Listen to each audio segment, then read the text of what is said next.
Hey, what's up, guys? How's it going? Just getting started here. Gonna play Arena Kings in a couple minutes. Feeling very rusty. Haven't played any chess in a little while. I've been kind of how to say it.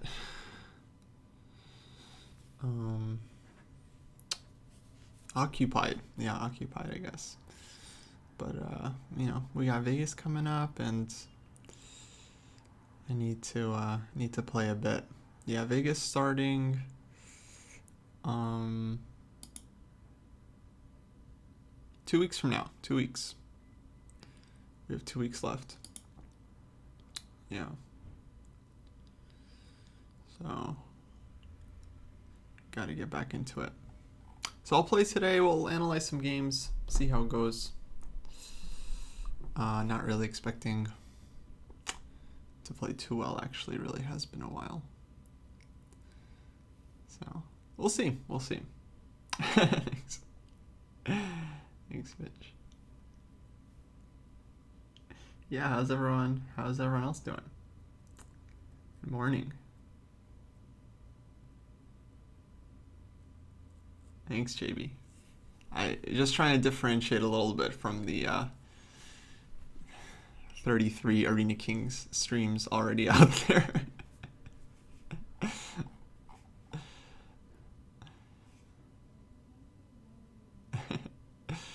What's the study plan look like for the next 2 weeks? Honestly, it's catching up on work so that I can just go to the tournament relaxed and not feel like I'm leaving a million things behind.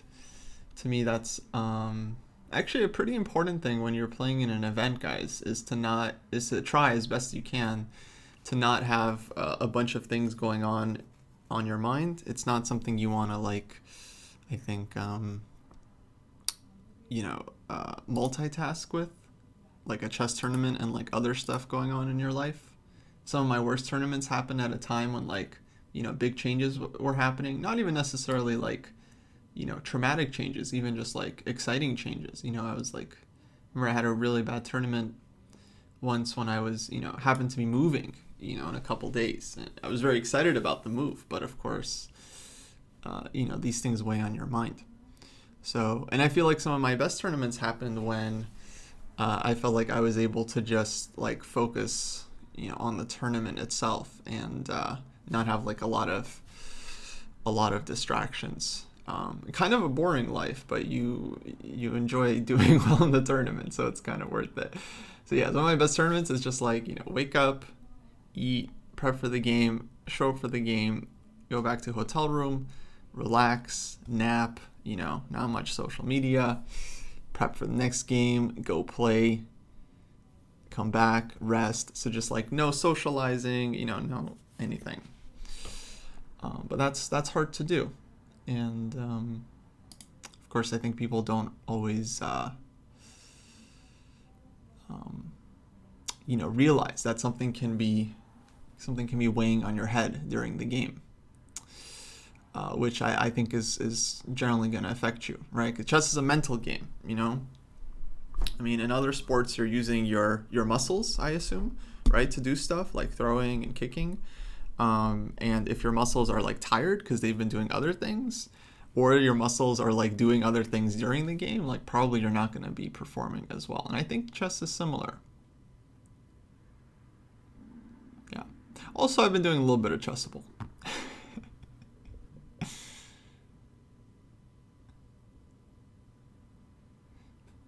Yeah. Well, if you guys have never played a 5-hour game, it's certainly very different, right, from playing a quick game. So I would suggest maybe trying to bridge that gap. G30, G60. It's very difficult for, I think, most players to concentrate for the full 5 hours. I mean, and I'm mainly talking about myself here because yeah, I'm definitely a player that gets a good position and then loses focus even for a second, starts playing badly, and whole thing can go to waste. Yeah.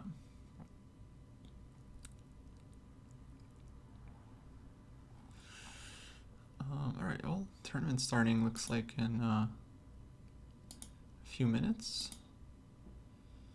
So who's playing here? We got Hikaru, Bortnik, Jobava, Rasulov, Pranov. Yeah, a lot of good players. We're number 17 right now. Okay. That's cool. So, yeah, a lot of players looking to overtake us.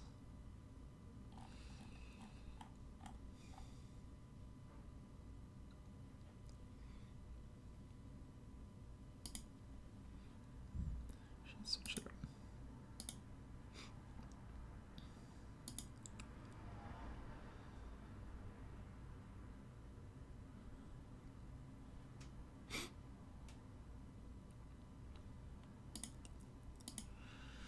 So yeah, it will be fun.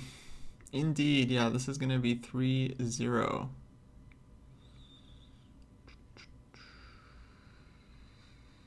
Hey, Blind Simon, I appreciate that. Yeah, so the answer is gonna be different based on which sensei you ask.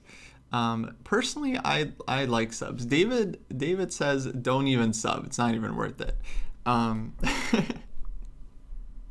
Yeah, donations typically have a lower fee, but I feel like a sub having more channels makes, oh my god, a channel having more subs makes the channel kind of look a little bit more official. So I'm totally cool with subs, even though we get like, you know, half the cut or something. Yeah, and you get a sub badge, you get to watch ad free. I mean, you know, for the viewer, I feel like being a sub comes with at least a few benefits, you know. Thanks guys.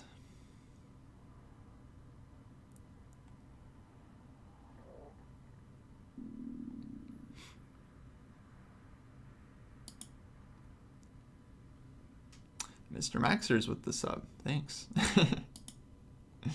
Appreciate it.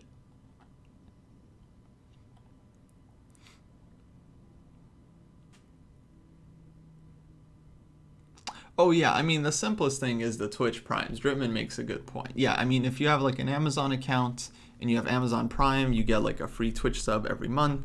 Not everyone knows this, so we try to repeat it. And yeah, you can definitely give the free sub to Dojo if you want. That's maybe the easiest thing to do. What's the percentage? You know, actually bits, well, we get the bits. I think we get 100% of the bits. It's like a tip. But the problem with bits is that I believe you guys don't get one-on-one on the bits. They like overcharge you, right, for the bits. So it's not exactly ideal for the viewer. Yeah, no worries, guys. It's all good. Yeah, this is the last channel that's gonna like chastise people for not like donating or something. Like, yeah, I think we kind of all agree. Like, we want the majority of the content to be available to everyone as long as they're interested in chess. Which is one of the really cool things about chess. I think a lot of players are like, it's all about the skill level, right? Like if you have the skill and you work hard, we'll teach you for free, basically. Best of both worlds, nice.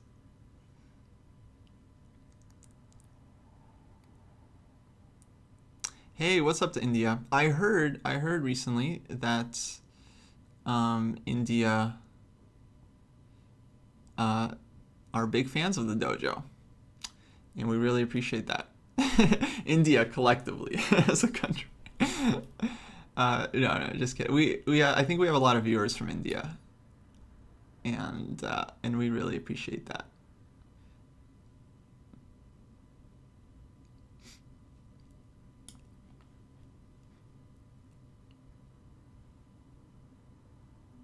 We should have an India chapter, indeed.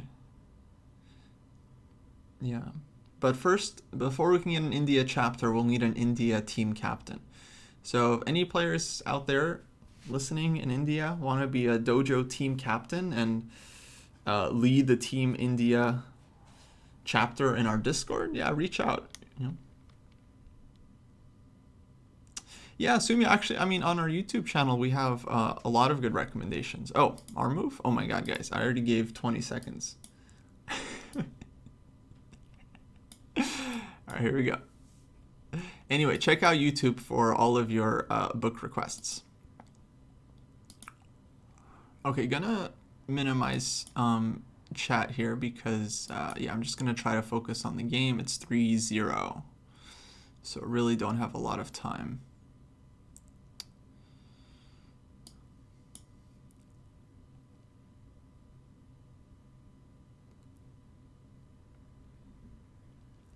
To chit chat.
He's playing really fast, which is unnerving.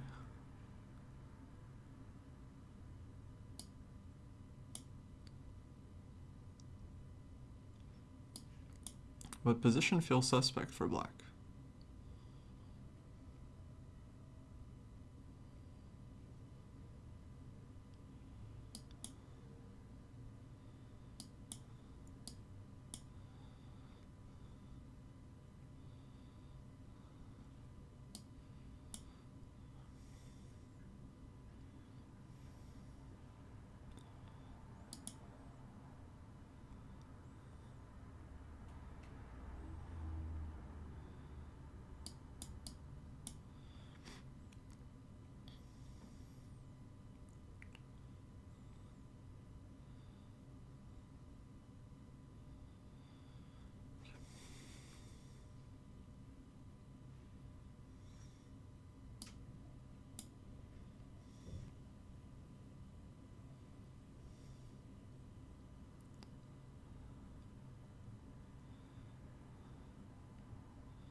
Oh, knight is hanging.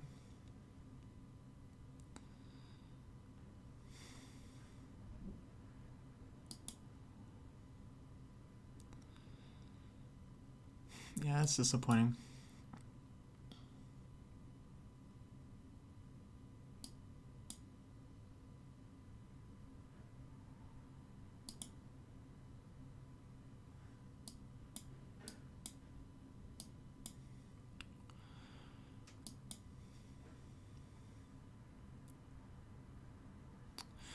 Oh well. Oh well.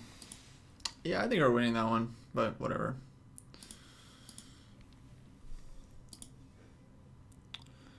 Yeah, so fast here. Oh, I missed the, yeah, I missed that C2 trick, unfortunately.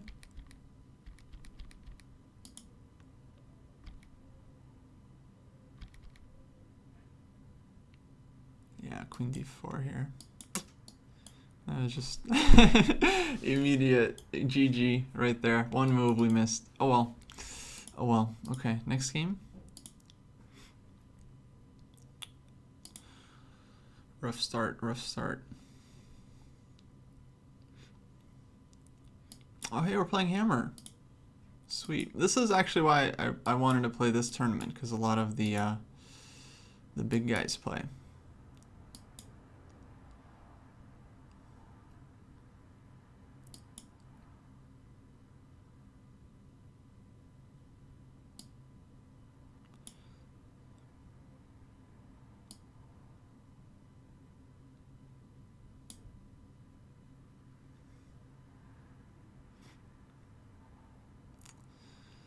Let's see, how does this work?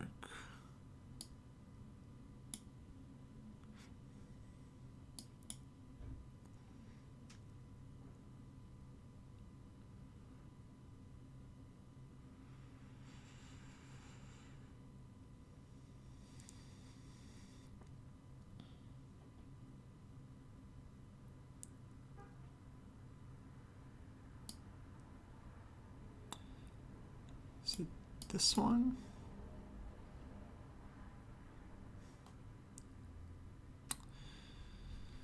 Yeah, I don't remember the theory on this one. I'll have to check.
Yeah, this is very tough.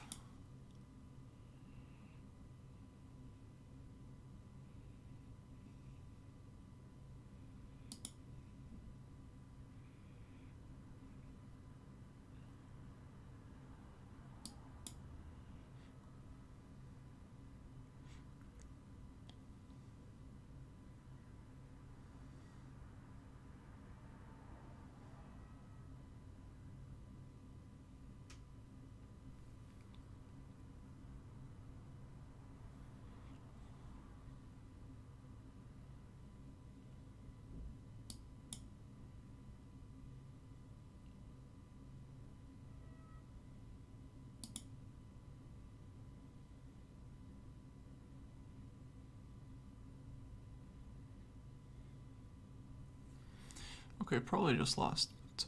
What to do?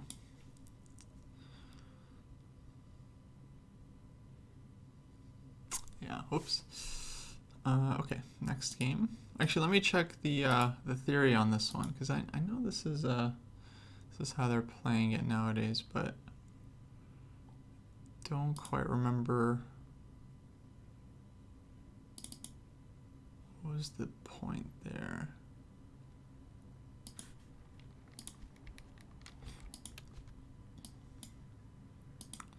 It's h6 takes.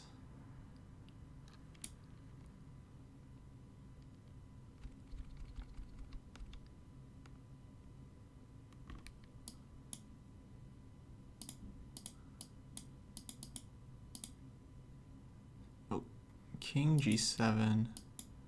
King g7 is better instead of bishop g7.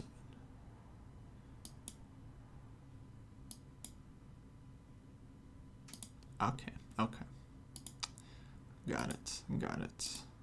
How's chat doing? I haven't checked in with chat. I assume you guys are enjoying yourselves.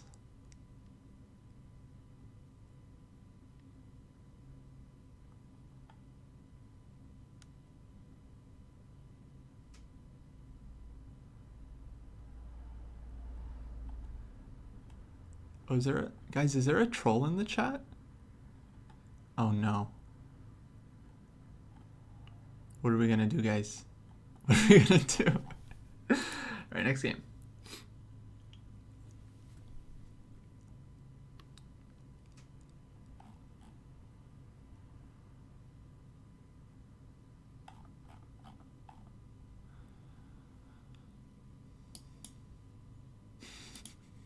Yeah, I'm sure chat can take care of its own problems. Alright.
Nice one, huh? Nice one. That was clutch, guys, if I can say. That was pretty clutch. Okay, next one.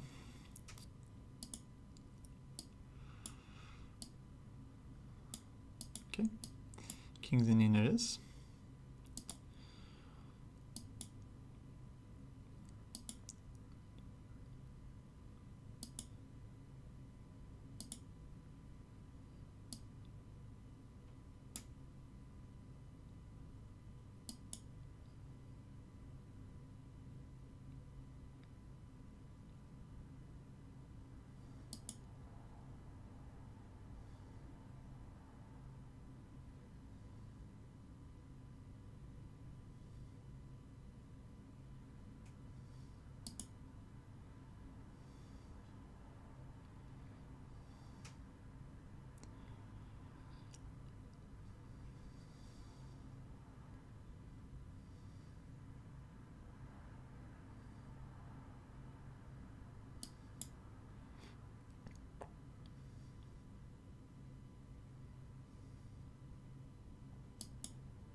Okay, GG, I'll pause a little bit. I feel like there was a kind of instructive moment here. I don't know if you guys noticed or asked about, but you know, here of course, like, it's very easy to go knight d3, right? And that looks like a fantastic move, but in blitz I feel like, okay, white's just gonna take, you know, just gonna sack the exchange and then I have to win that position. But I feel like in blitz the threat is kind of stronger than the execution, you know, just leaving this knight here makes it really annoying for white to play.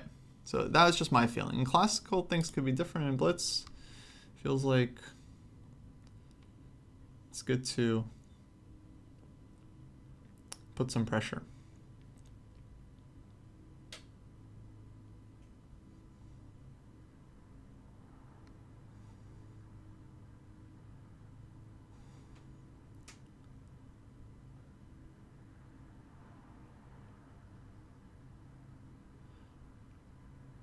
Thanks, Fat Cat, thanks.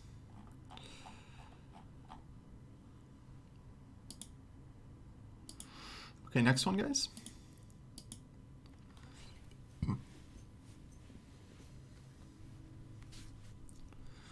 V Pranav. Okay, looks like strong player.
fair enough.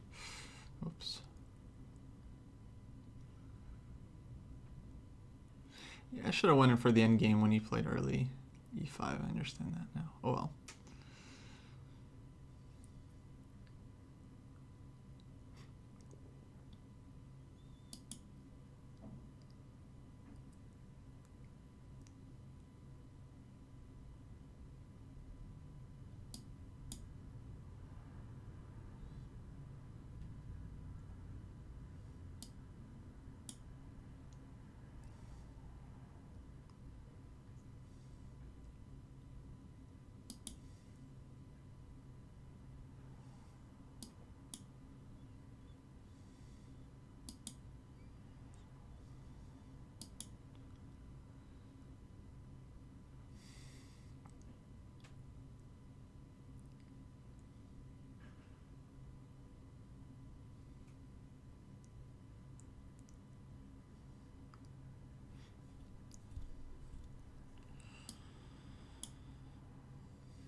Yeah, weird position for me. Really weird.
That's tough.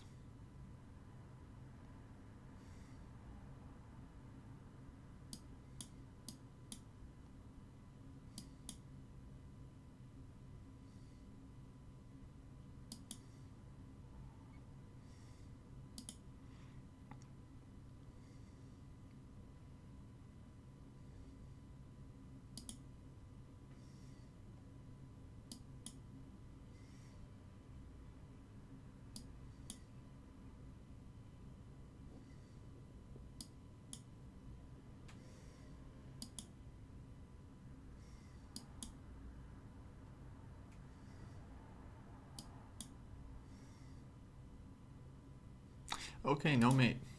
Yeah, I realized like as soon as I moved, I should have on e5 here, not only just take when their queen's still here, because this is like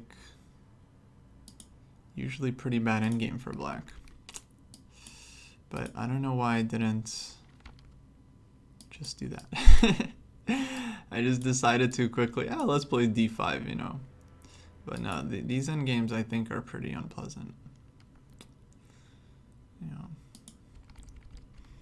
Oh well, oh well. Maybe next game.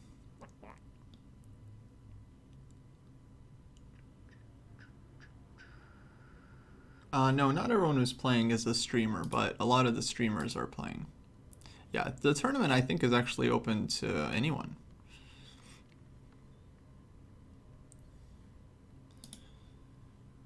Okay, next game.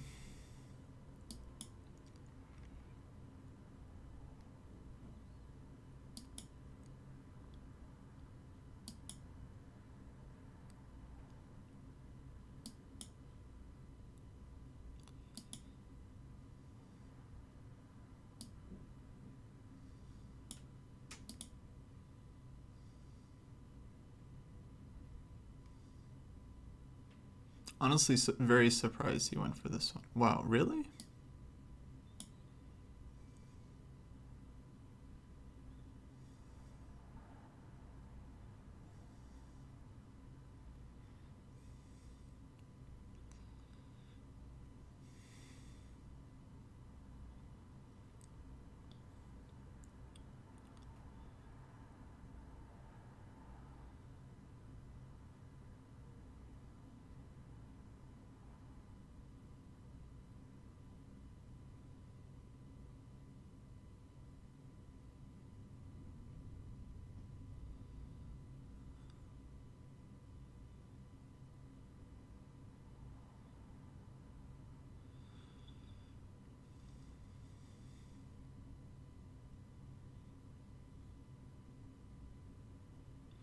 Yeah, I definitely don't believe it, but man, not really sure.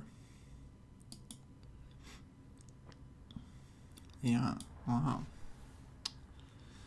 There's no way this is good for white. Not really sure why. Brutal. Guess we're gonna learn.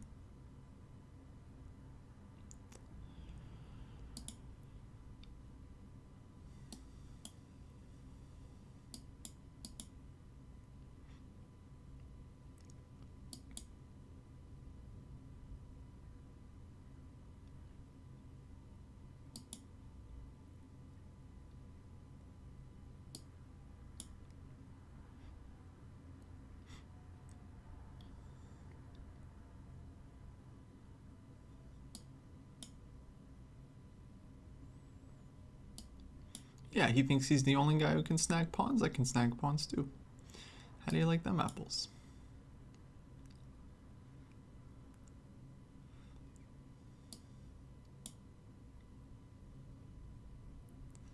Oh, b4, I didn't see that one.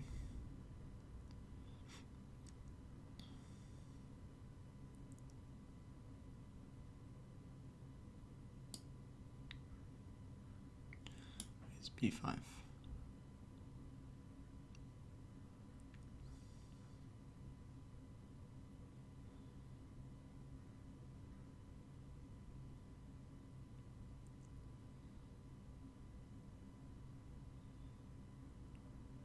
Yeah, I think we just resign this actually.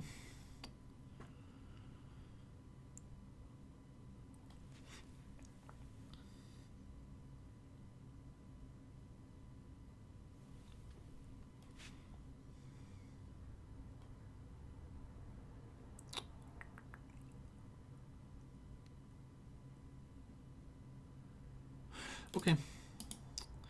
Oh, that's disappointing.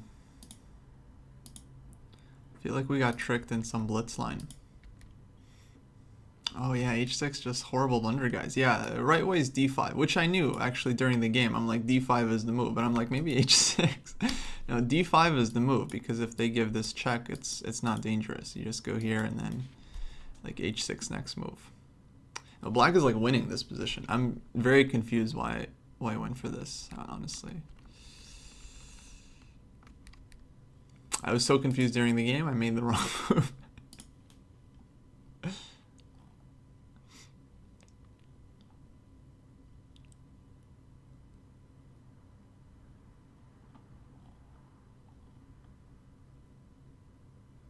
No, I mean it's just like you just get the center for free, and then trust me, Daster, it's very. I would happily take this position again right now.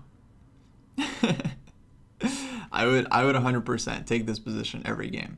Every game. You get the center, you get like your bishop to come out, you castle by hand, like in 2 moves, you're basically good. Oh, do people play the god? Wow. No, yeah, d5, guys. d5 is the way. Yeah. Ooh, Bortnik.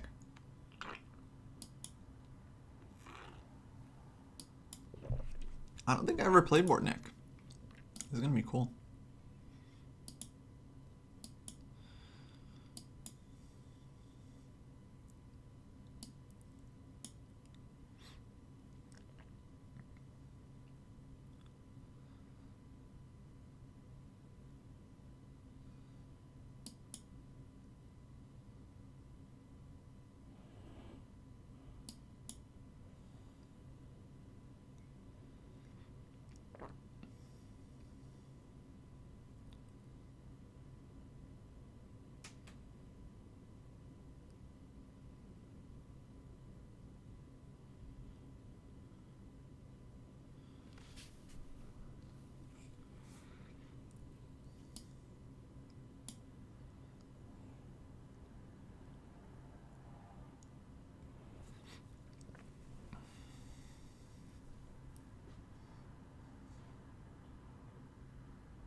I wish I played bishop d3 instead, actually. Now knight g3 feels annoying for me. Yeah.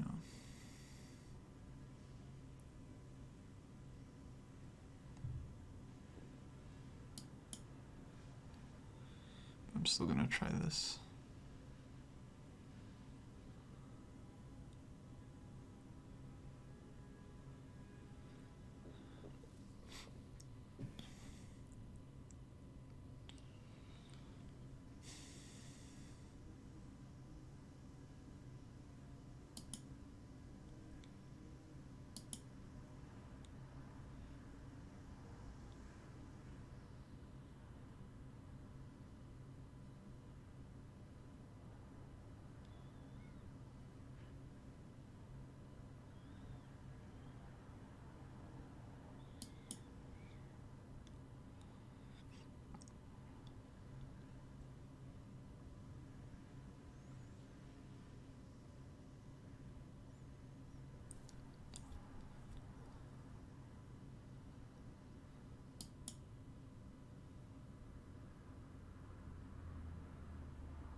I mean, looks lost to for white for me, but I don't know. What do I know? Just international master.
Oh wait, interesting.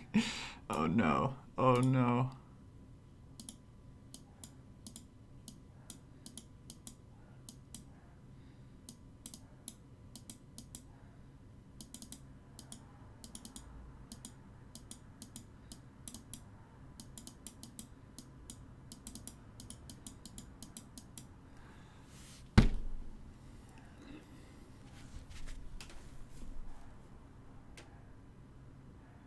I don't care. I don't care. I totally outplayed the dude. I don't care. Whatever. I feel good about that game. That's what I'm going to take away from that. We're completely winning. And then the guy pulled out his, like, you know, blitz wizardry. That's fine. That's his skill. That's fine. You know, that's how blitz works. I've done the same thing to many lower rated opponents. I can't complain. I'm not allowed to complain. I feel good about the way I played that game. To an extent.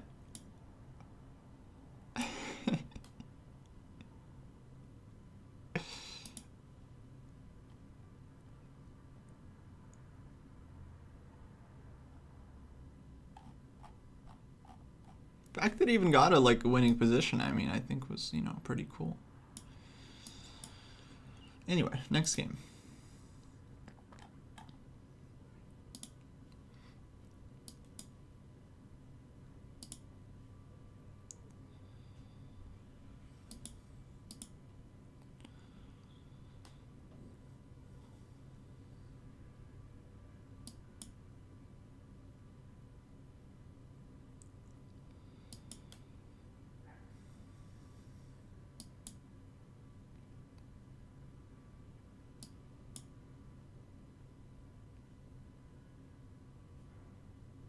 Oh, is that hanging? Okay.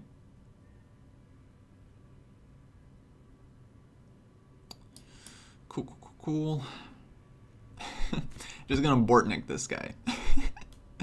Oh, I'm losing on the board. Whatever. Just keep the game going.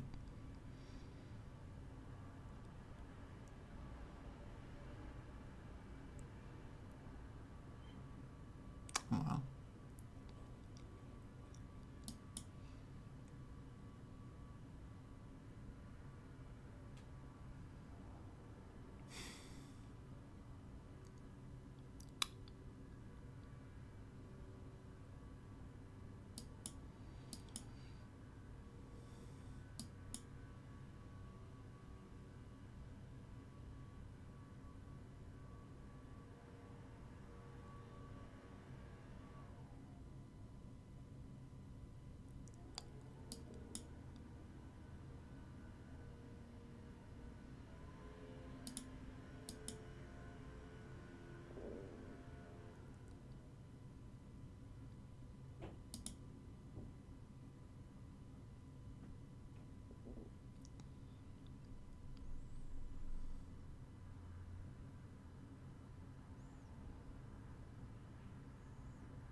Oh no, do you want? Shoot. Oh man. Okay, okay, we'll resign. We'll resign. Oh well. Oh well. Yeah, I kind of tilted from the last game. What can I say, guys? What can I say?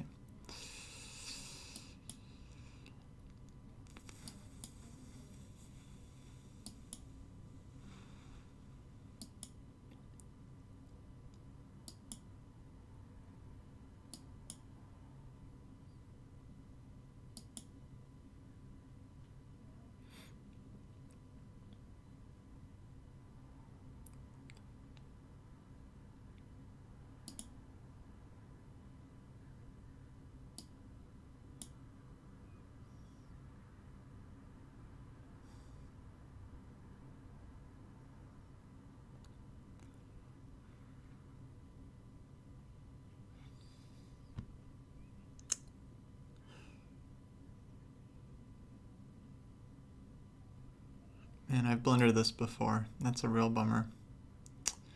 I've like blundered this trick before. That's a bummer.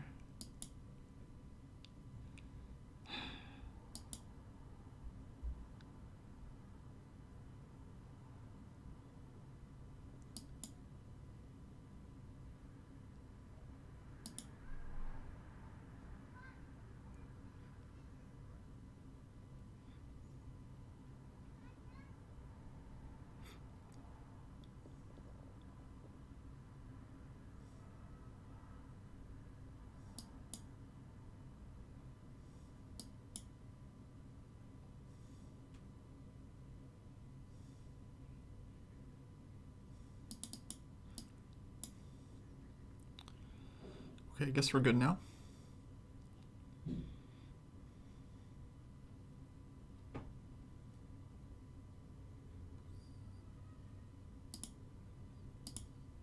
Oh, resigned. Whoa, thanks for the gift, bro.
Give me that square.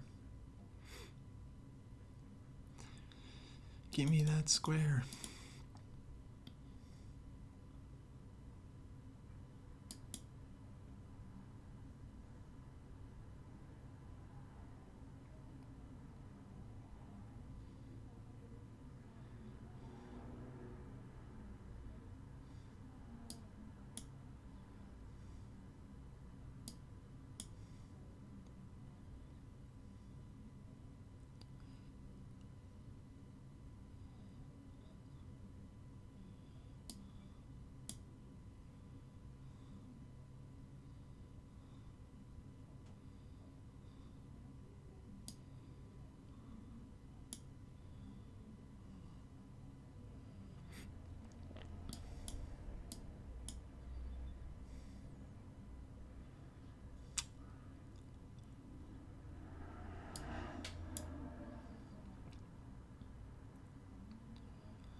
Oh, oh, oh.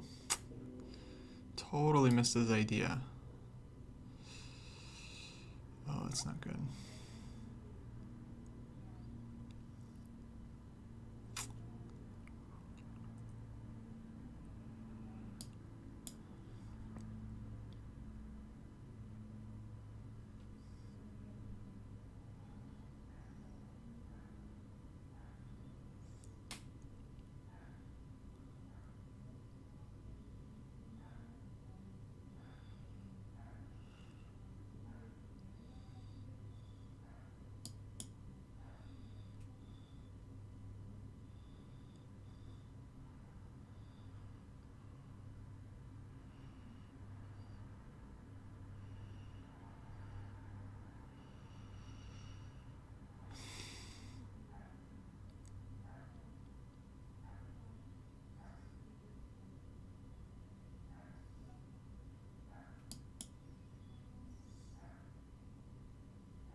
Okay, he had queen g5, which I think was just totally winning.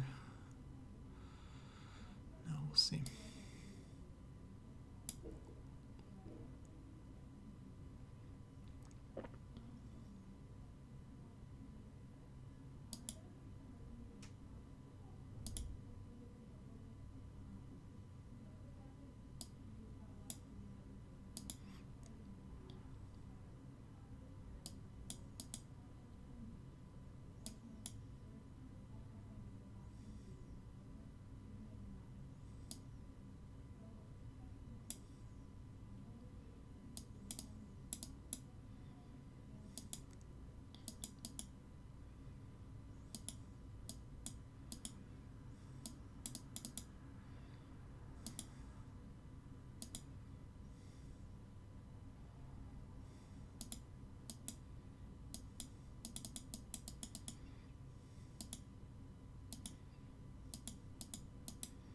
Oh no! Moves just weren't coming. Moves just weren't coming, guys. I'm sorry. Yeah, speed's not there, unfortunately. All right. I mean, we should have lost that one. Yeah, he had queen g5. We should have lost. Whatever.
Oh, 95?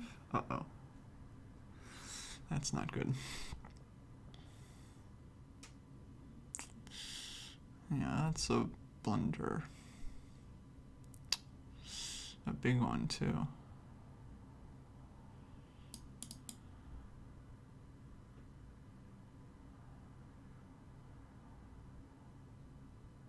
Bishop a6, do I have this one?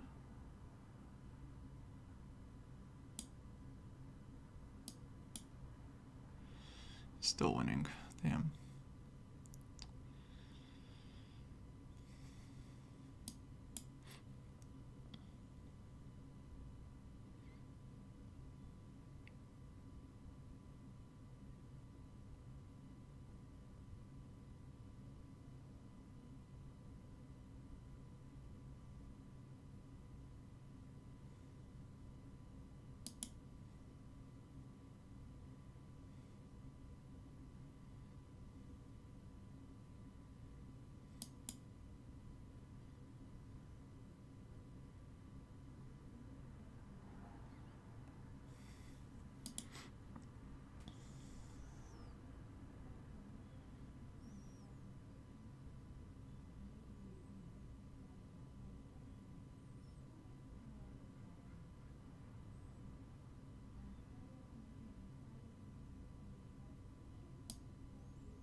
No, I don't want that.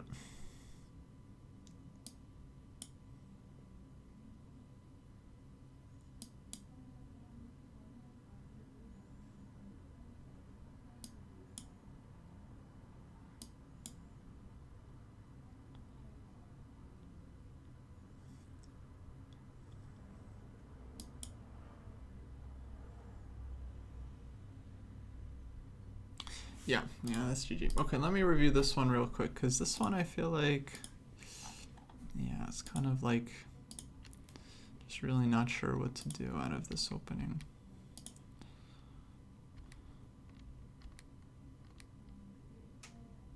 Yeah, for one, I shouldn't allow bishop g3 with tempo. If I'm going to go h6, I should follow up with knight h5.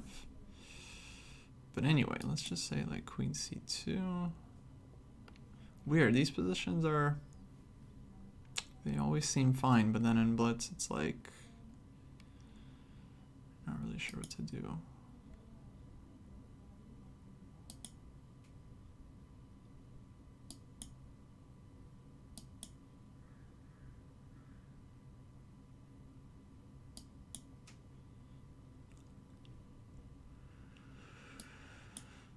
Something like this. Let's say take. And a5 could be a move.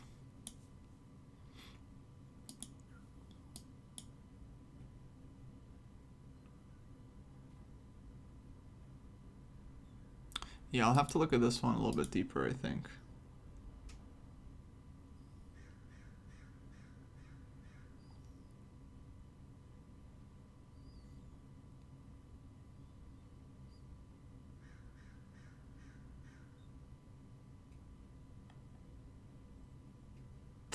Yeah, guys, sorry.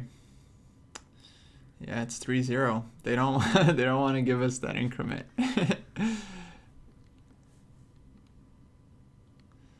Yeah, it's not up to me, unfortunately.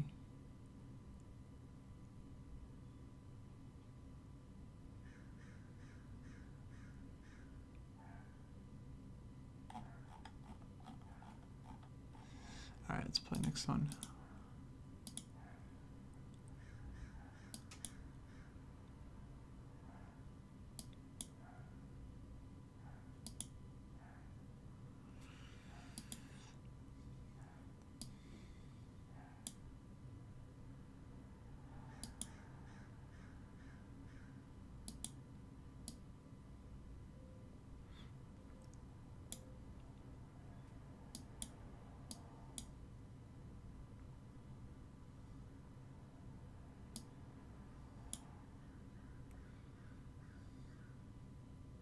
Yeah, Creeker is a good streamer, for sure.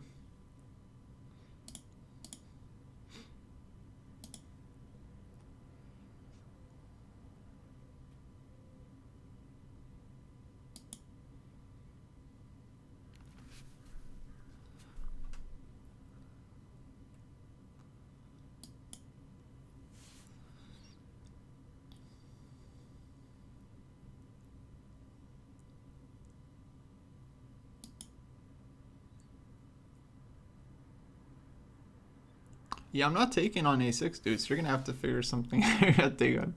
Yeah, I'm not taking on a6 for you, buddy. Actually, not sure if that's really helpful for me. Let's drop back here where the bishop belongs.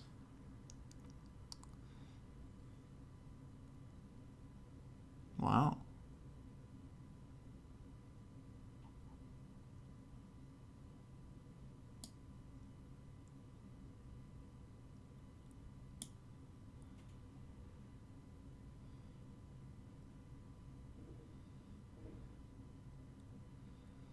Bishop d3, take.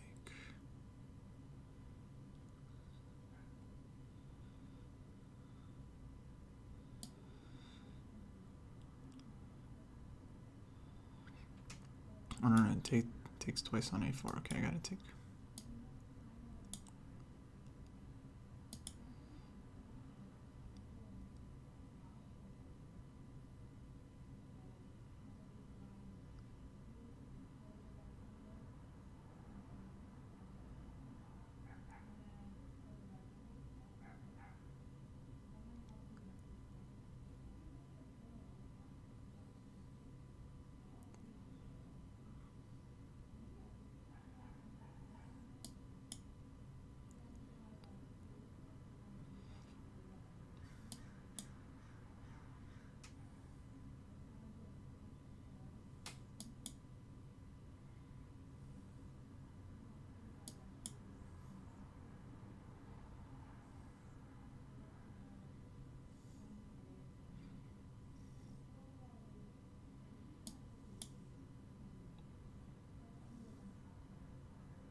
Oh, we can.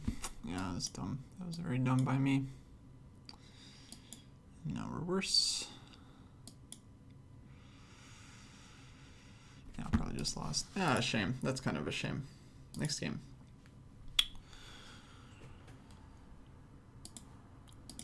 Yeah, blitz skills here aren't here for me today. But that, I mean, that makes sense. Haven't played blitz in quite some time. Hopefully we get some good openings though.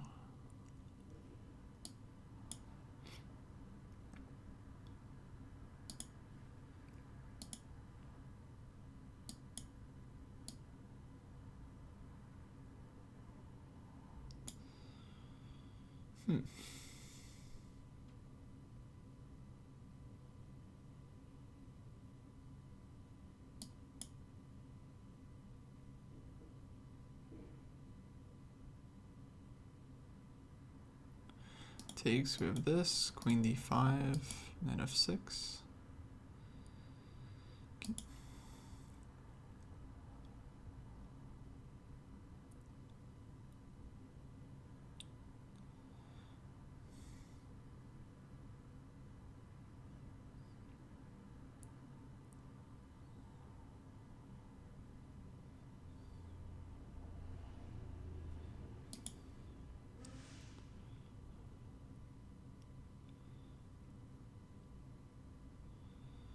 This position not as good as that other one when my king was on f7, because here I don't feel like we have as big a center. But still looks okay for black once. Just castle my hand.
Yeah, totally walked into that one.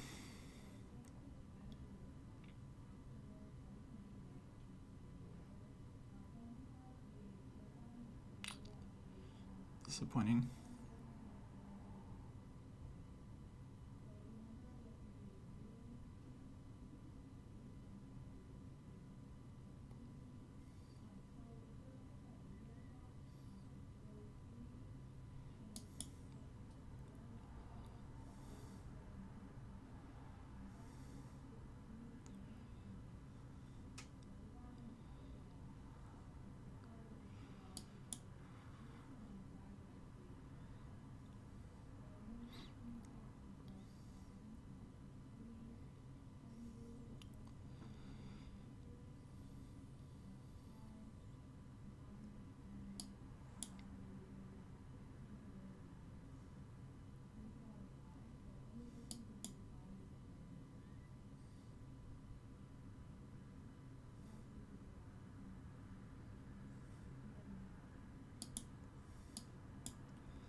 Uh-oh.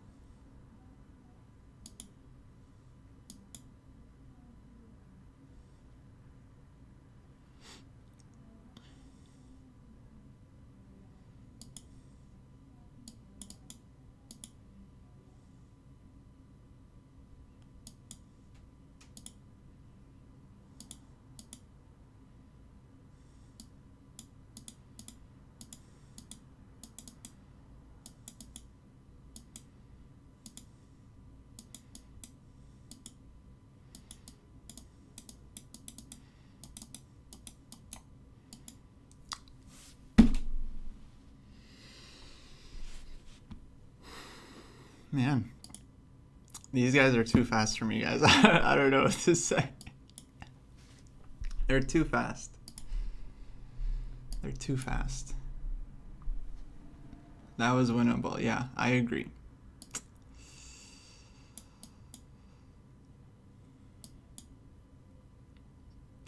All right, playing chess Brainiac.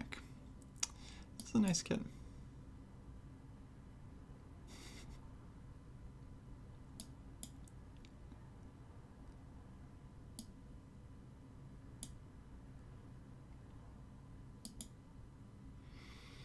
Okay, gotta play quick.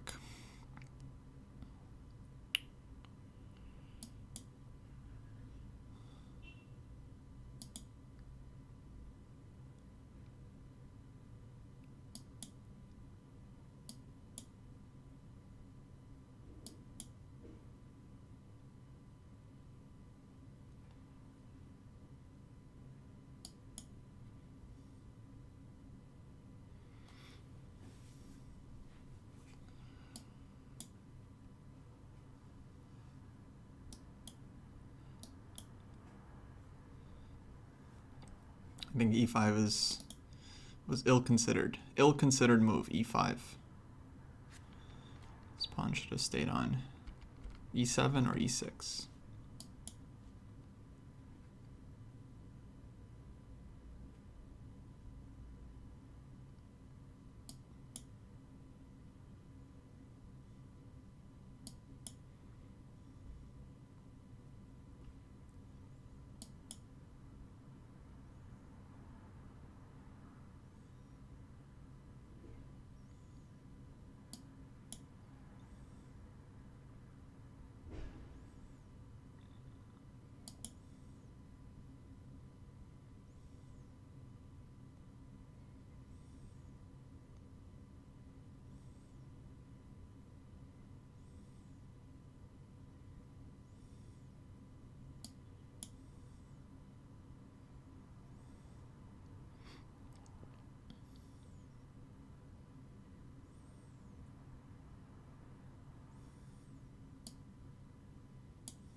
Now what do I do?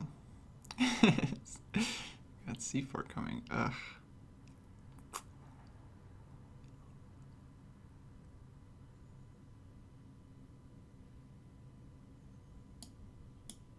There we go. Very lucky I have this move. He could have played c4 one move earlier, won the piece. But here we're lucky.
Okay, that one was good enough. Cool.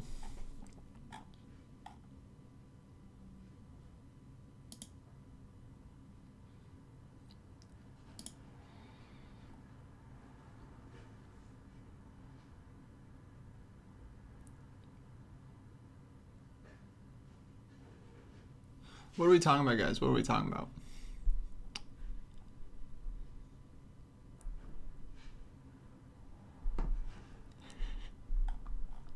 I feel like people are arguing, but I don't understand what we're arguing about.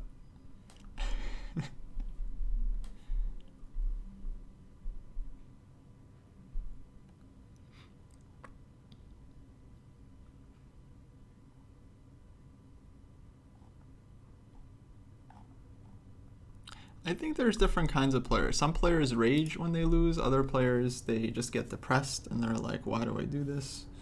They're just like, I can't play chess. 2300 rating, I can't play chess. It's kind of funny. Okay, this player I am not familiar. Seems pretty good.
Very annoying, this weakness on d6.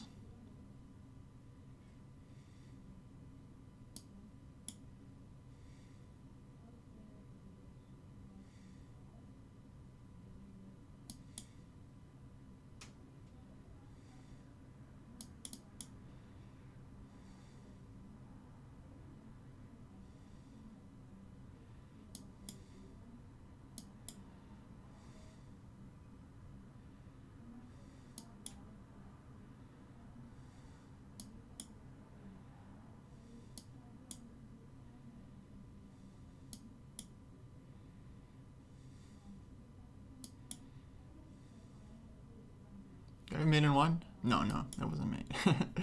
It's close though.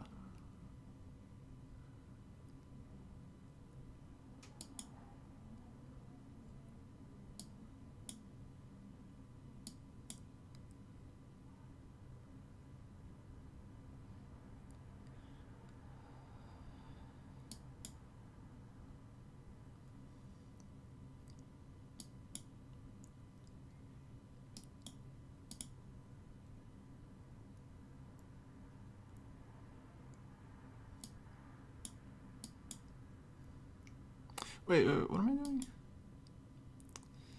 Oops. I thought this was much clearer than it ended up being. But I think, okay, should be winning, but still very sloppy.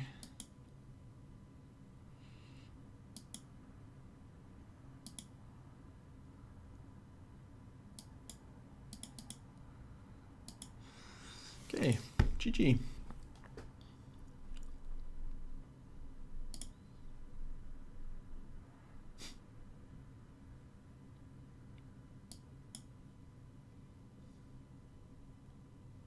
Yeah, guys, Blitz is very streaky. That's why it's kind of strange when people are like, oh no, I lost 30 points. I must be getting worse. Like, no, like, Blitz is just random. Like, some days you do well, some days you don't. Yeah, I think people fool themselves into assumptions one way or the other.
Not happy I missed that.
All right, I'm pretty happy with that. I feel like that was, I mean, honestly, actually, I don't think it was that good, but I'm glad I won. I'm glad I won. Okay, this guy, I think we played him before. Got a little lucky last time. So let's push our luck. All in, baby.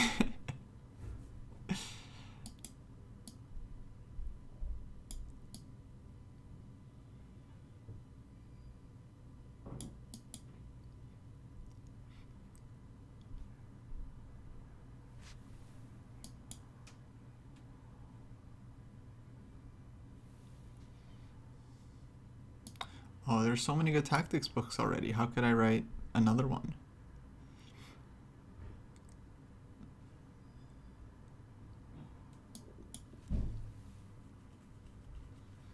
Yeah, Door's the guy who's like really strong, but he's like, I don't know chess, which I think is a good attitude actually. You'll see, like, even a lot of GMs, like, you ask them about a position. It's so funny actually. Like sometimes it's the lower rated players who are much more confident than the higher rated players, which I think says something. Like you ask them, club player about a position, they're like, oh, white has to be better, right? They're like, has to be. And then you ask a GM and they're like, oh, I don't know what's going on here. They kind of understand how deep the game truly is. Things are often not as they first appear.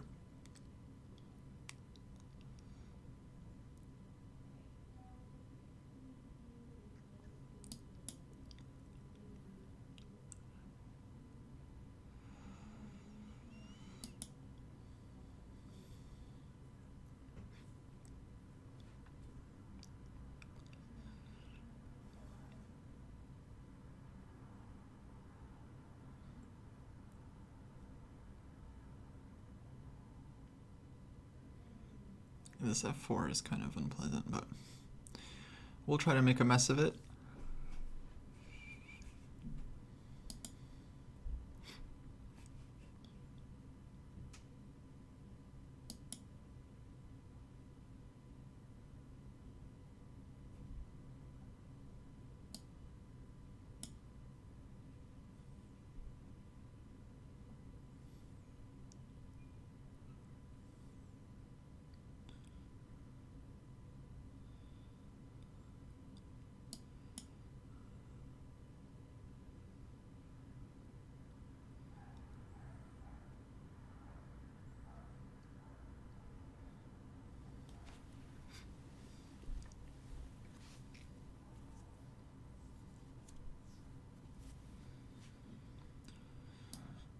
Okay, what else?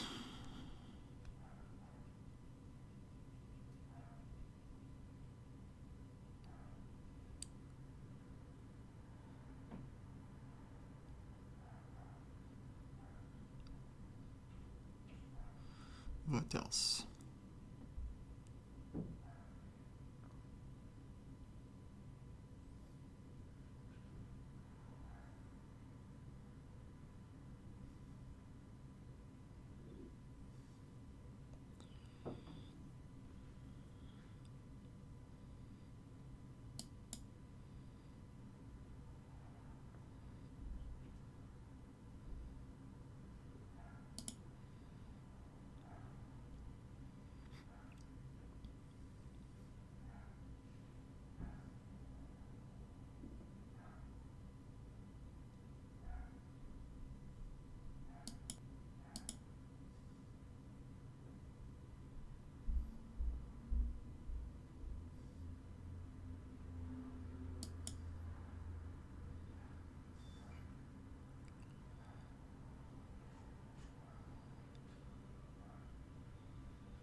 Just playing for the flag as usual. Things didn't go right.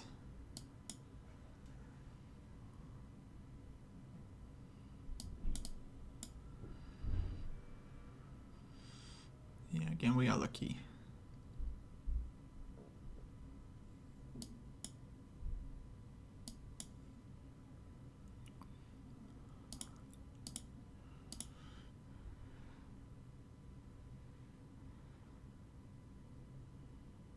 It's about 100 points, Charlie.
Takes.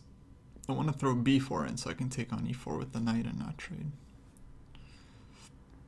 And if a5, maybe b4 anyway.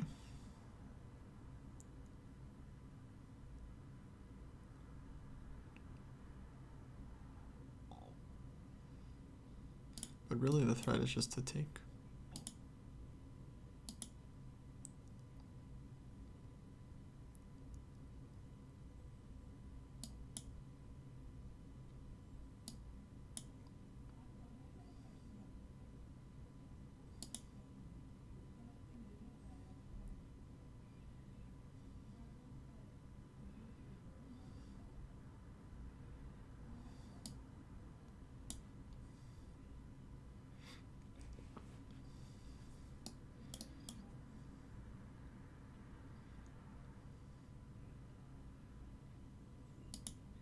Yeah, I think I just win this one strategically because white has two incredibly bad pieces, so I don't think I have to do anything crazy. Even though it's like opposite sides castling, I don't think I actually have to attack here. I think I just gotta improve my pieces.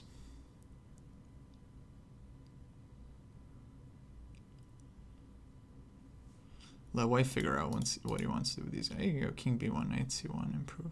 It's probably best.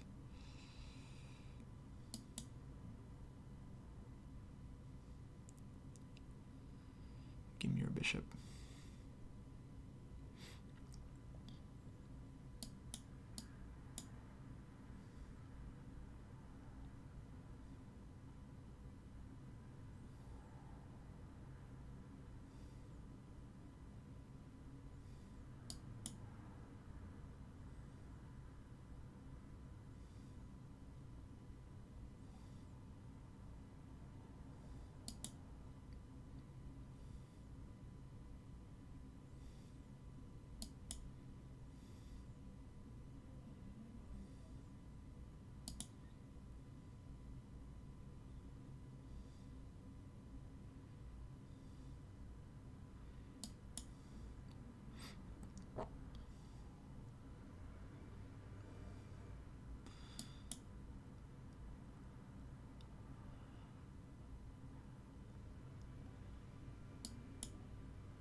Got him with the pre-move. Oh, we're still playing? Okay. Normally you resign there, but that's fine.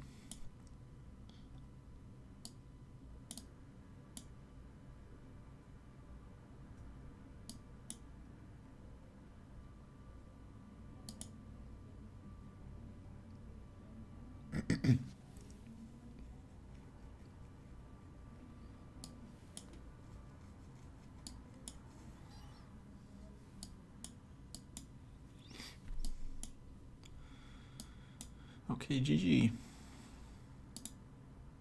It's gonna be a G. G. Oh, Sonny lost the board neck. Did you lose on the board or did you lose because you know?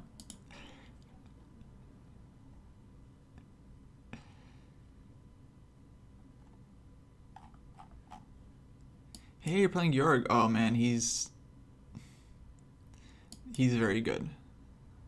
I'm honestly a little bit terrified of this right now.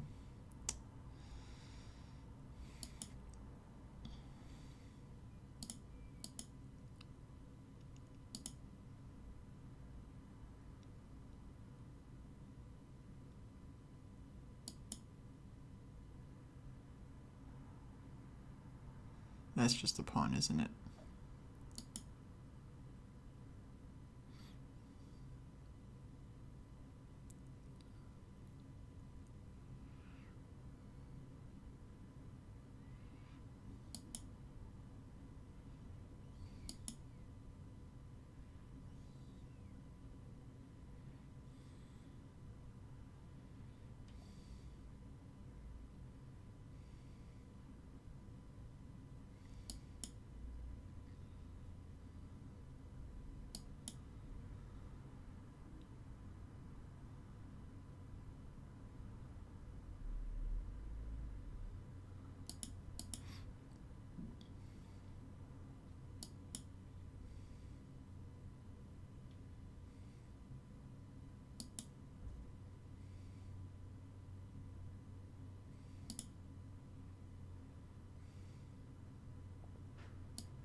these guys make it so tough. What to do?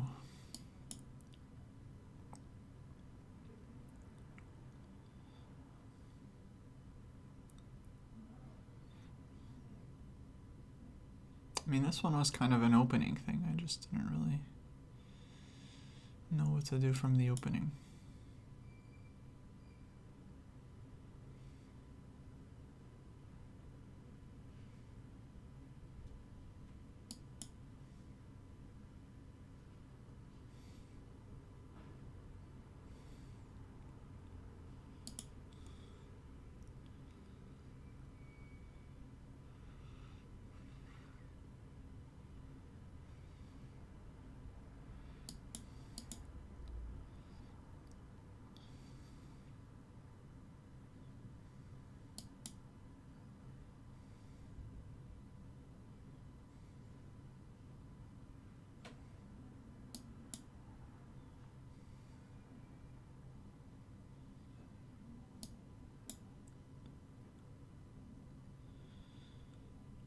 So fast.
Okay, we're just too slow here.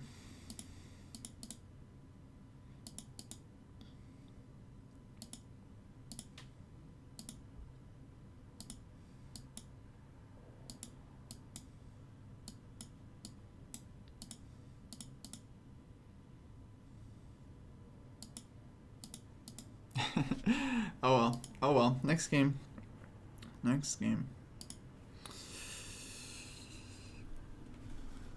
Yeah, he messed up somewhere with the technique because he was like totally winning and like totally winning on the clock. So, somewhere he was just like, I should have pre-moved. Oh, I didn't think about that. No, I was pre-moving, dude. What are you talking about? I would have flagged much earlier if I wasn't pre-moving. Oh, I should have pre-moved, guys.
Just blockading.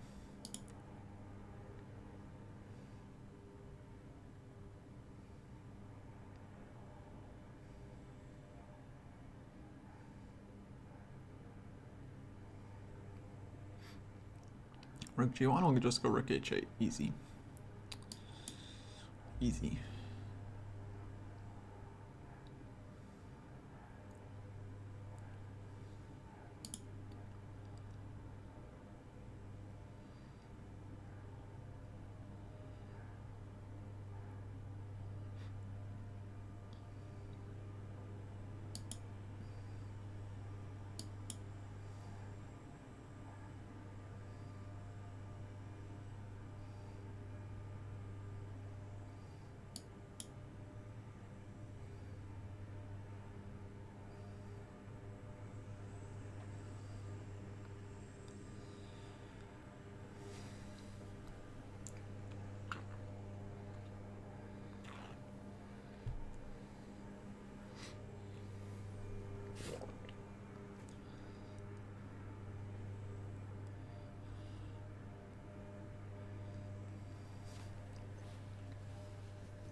Oh, 15. Could have taken the knight. Oh well. That would have been fun. Just grab a third piece on d4. Just keep exploiting the pin. Oh, we're playing Grandmaster. I think that's Luca Moroni from Italy. He's young and very good.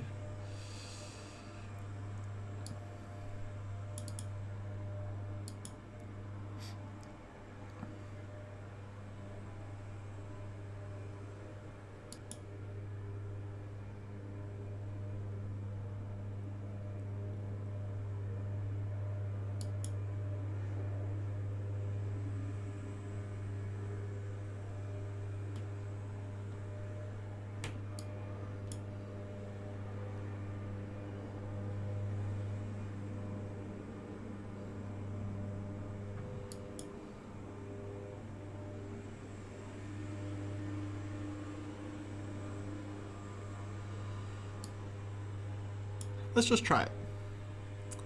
Let's just try it. It looks very annoying for black. I don't know if it's good. Probably not. But it looks really annoying, right? Queen e4, knight takes f4. And then what does black do? Probably he's going to take. I mean, dude's a GM. Like knight e7. Okay, he doesn't take. Wow, see, we bluffed him, guys. We didn't calculate a thing. We bluffed him, though. That's kind of fun.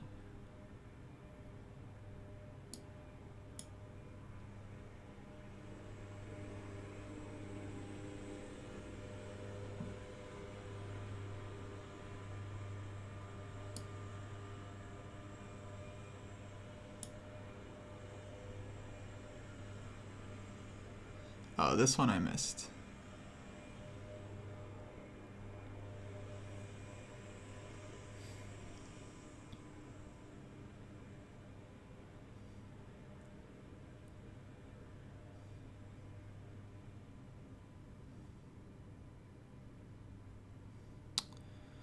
This one, unfortunately, we missed.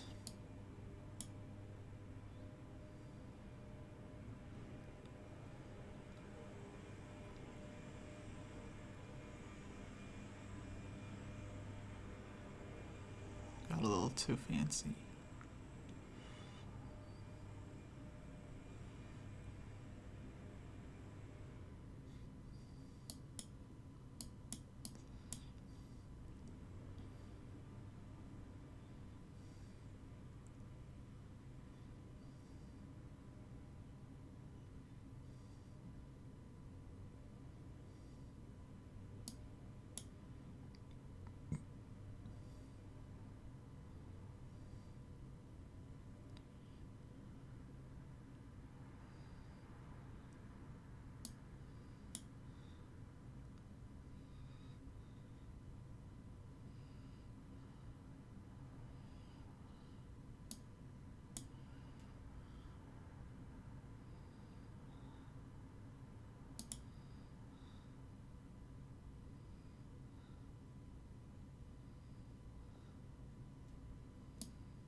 It's a nice move.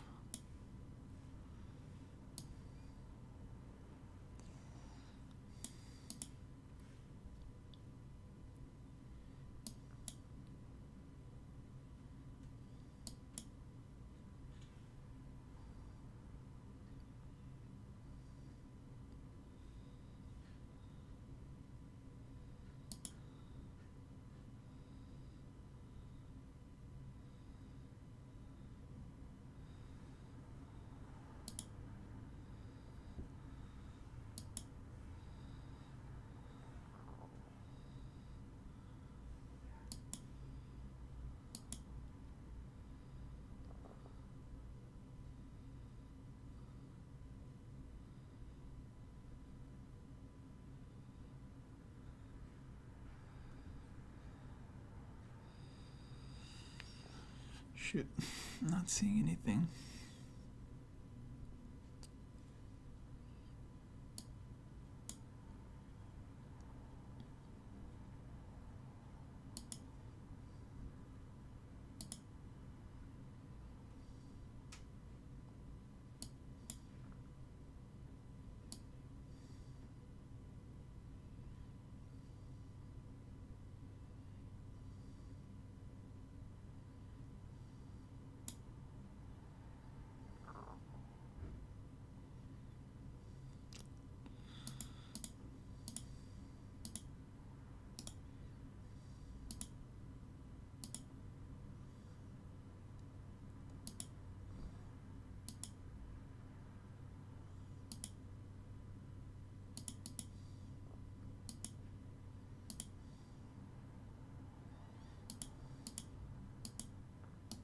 Oh, okay. Yeah, that's GG.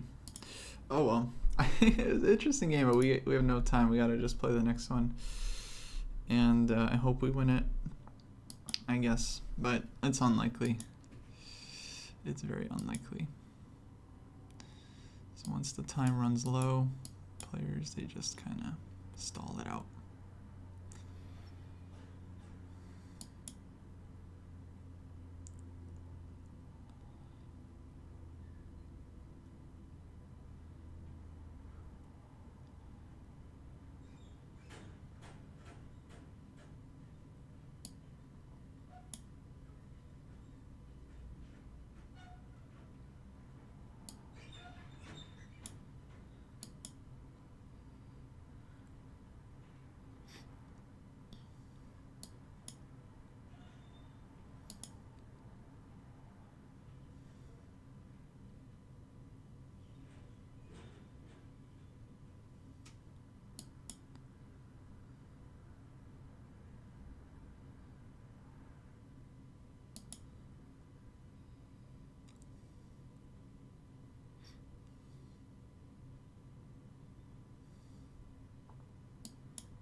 Yeah, now we're worse. So we're gonna wait till the clock runs under our clock, and then we're gonna stall it out.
Yeah, we're way worse here.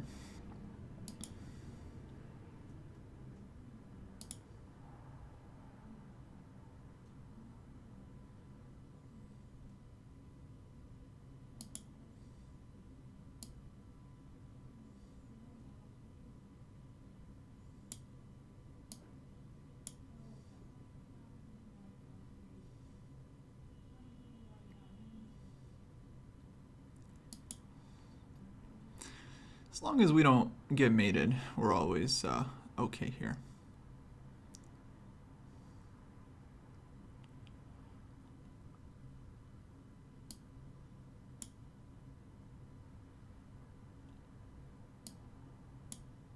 Okay, now he's gonna stall it out. He's like, oh, okay. Alright, GG, GG.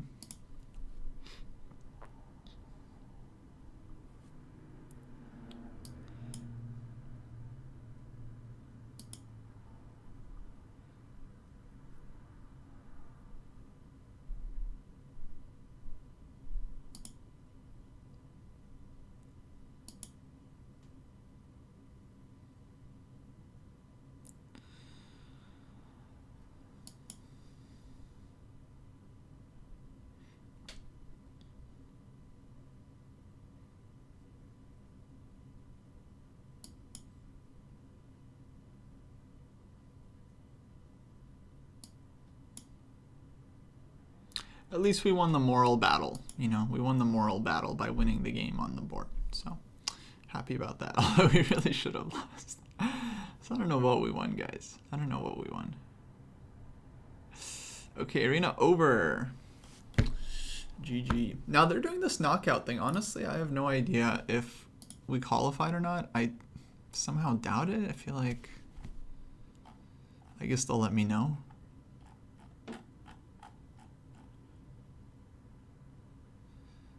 But yeah, I have no idea. I guess I should stick around in case we qualified.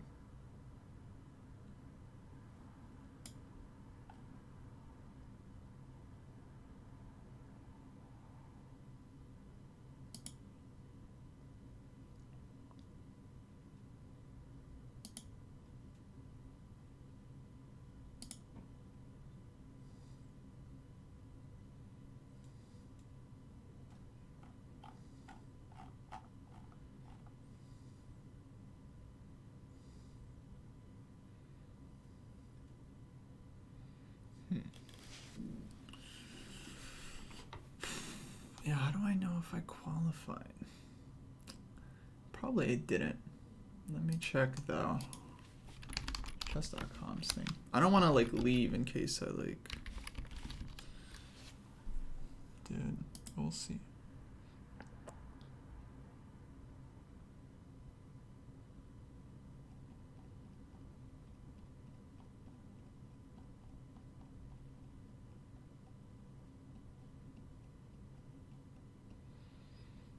Top 16.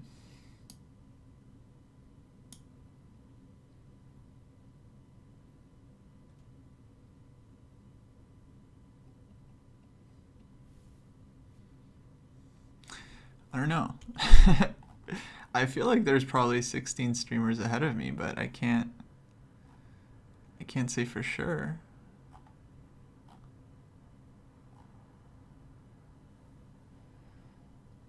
what's happening.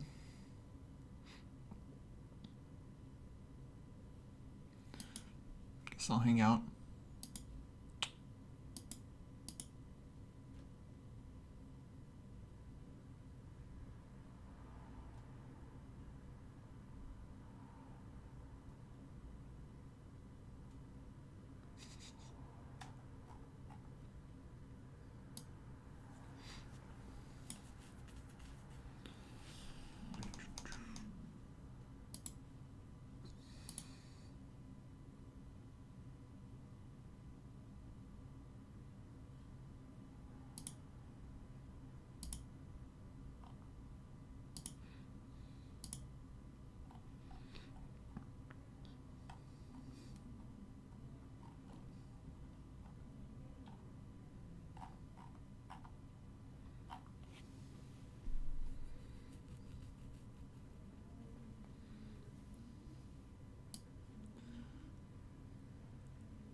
I don't know. I'm just gonna hang out for a sec, see what happens.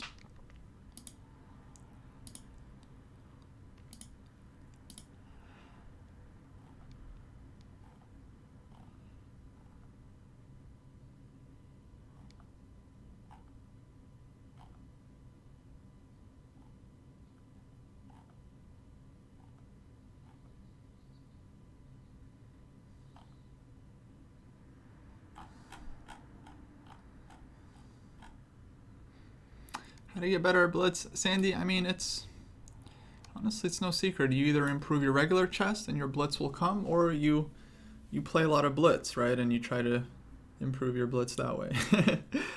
So it's not, yeah, no big secret there. Just got to analyze your games and try to play better. Yeah, when I say analyze your games, I don't mean just like, running through the engine, but like actually trying to understand, your mistakes and why you made them and how you could have improved, and really just trying to get like a better understanding of the game.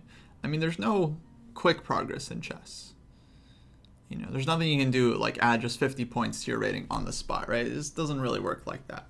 You can increase your knowledge in many different respects. You can study openings, you can study end games, you can study middle games, or you can work on your calculation. Many different ways to improve your skills and knowledge, but ultimately there's no secret recipe, except our YouTube channel.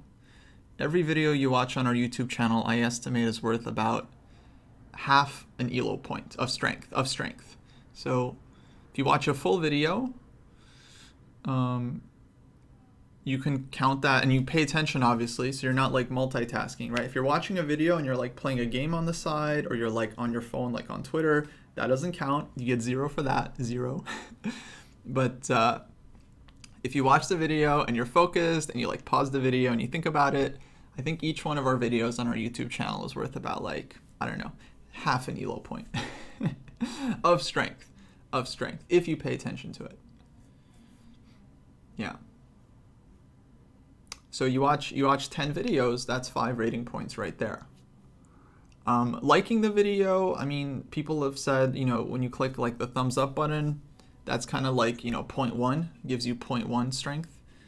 And then commenting on the video is worth 0.2 of elo strength. Yeah.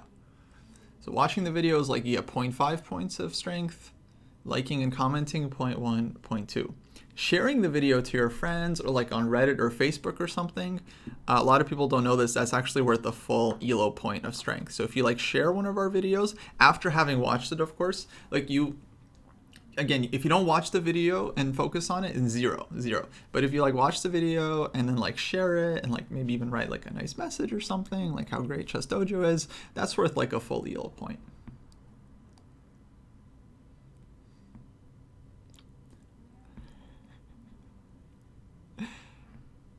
Okay, yeah, no, Charlie has made some serious progress, 100%. But I think Charlie has some very good habits, as he discussed yesterday. I mean, the dude like tracks all his games, he reviews them, he like writes down what kinds of mistakes he's making. You know, Charlie has some fantastic habits for improving. How does one share a video? I mean, that's just as simple as copying the link and then posting it elsewhere, whether it's Twitter or Facebook or Reddit or what have you.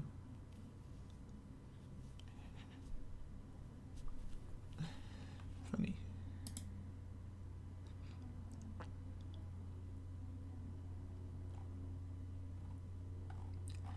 Well, no one's reached out to me, so I'm assuming we didn't qualify.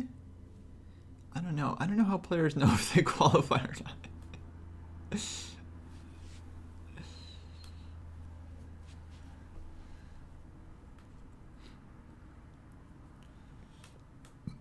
Yeah, I don't know of a lot of adults that have improved at the speed of like a child. It's not common, let's put it that way. But I know of many of adults that have made serious progress. I mean,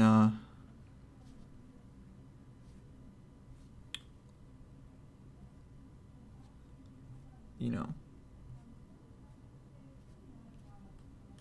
if you play chess for several years and you earn like, several hundreds of points, then I mean that's fantastic, right? Like I feel like you should be really happy about that. Well, I mean, like officially I'm number, 249, but like it's only streamers that qualify for the top 16. So I don't know. I don't know if we qualified or not. I feel like it doesn't seem like we did. I mean, I would be really surprised, but I don't want to just like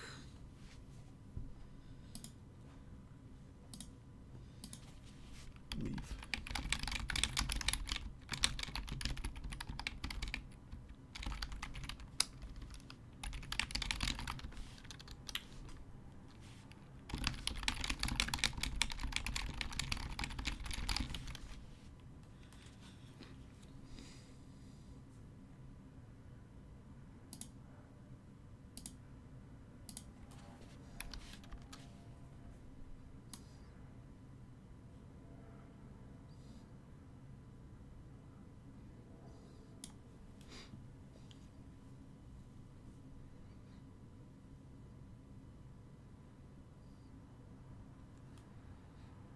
Any recommendations for how to learn the ready? Yeah, I mean, my main recommendation for learning openings is to find some strong players that play the opening and just try to like religiously, study their games. So take some ready masters. I would start with Kramnik. He was an extremely good knight f3 player. But there's also different setups in the ready. There's like you can go for like a King's Indian attack. You can play like double fianchetto. You can play knight f3 c4. So based on the setup you're wanting to play, I would suggest finding a player who has played that setup many times and then just studying their games quite extensively. I mean, that's what I recommend honestly for all levels. Like, first find a good player that plays that opening, and then study their games to kind of learn how they do it.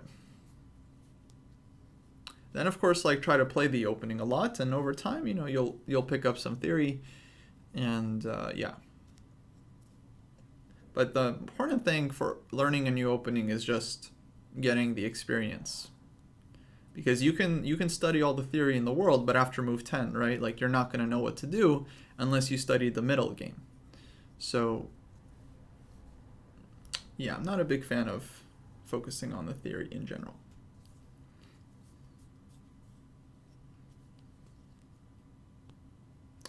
Pillsbury attack ready? Wait, I don't... That's confusing. The Pillsbury attack was... That's like a d4 opening. Or a d4 setup.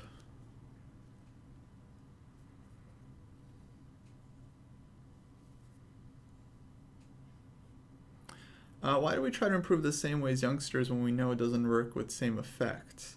I'm not sure if that's true, Hallgeld. I mean, kids don't generally read a lot of chess books. In general, kids, they play a lot and they solve a lot of puzzles, and they like read a little bit, or they like attend classes, or maybe they like watch some videos. But from what I've seen, usually kids are just playing a ton and doing a lot of puzzles, and they kind of improve their. So like the typical kid is like very good tactically for their level. Like their rating might be like 1200, but their tactics are like 16 or 1800. And then their strategy and like positional sense is definitely not as well developed. Whereas for adults, I think it's kind of the opposite. It's like the strategic sense is usually there, but of course, like tactically, it's hard to keep up when you're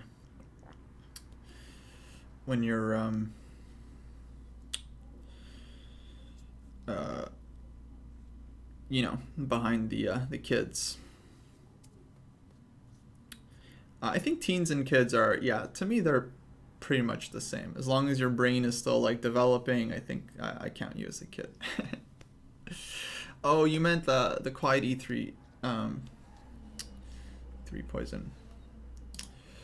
Yeah, so I read this book E3 Poison, and that has some good middle games in there. Yeah, but it's important to know. Yeah, it's important to be familiar with different structures, because knight f3 e3 can lead into like 10 different things,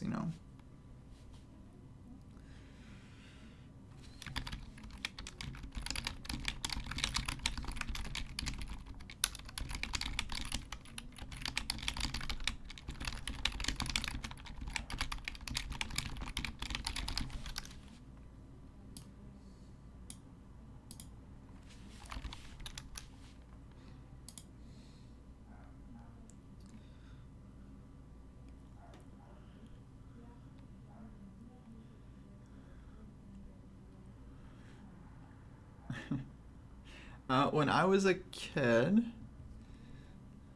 I didn't read any books. But I did solve a lot of puzzles, because I would go to classes, you would get like some homework, like a page of puzzles, and I would solve those. Maybe I had some small books, or maybe my dad would just set up like puzzles for us and we would. I definitely wasn't studying on the computer until I was, I think when I was 13 or 14, I started playing on like ICC or something. And then on ICC, they had like the puzzle trainer there, and of course you could play like 24/7.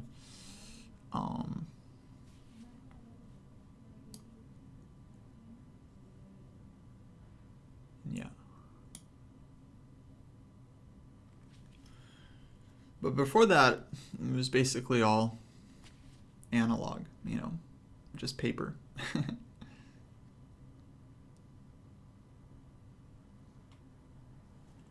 Yeah, kids in general are very concrete. They just see any position and they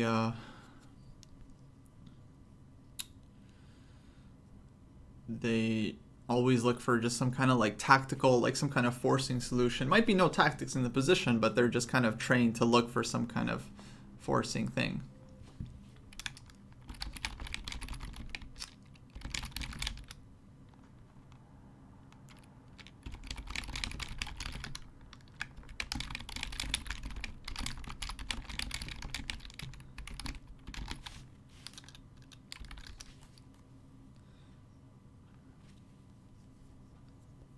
Okay, sounds like we didn't qualify, which is not too surprising. Yeah, we were pretty far back.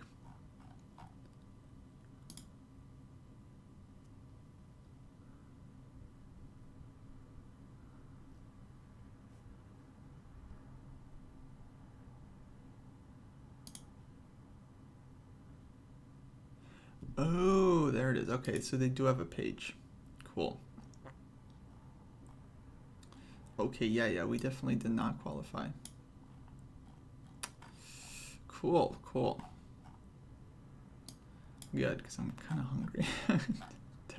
Done playing.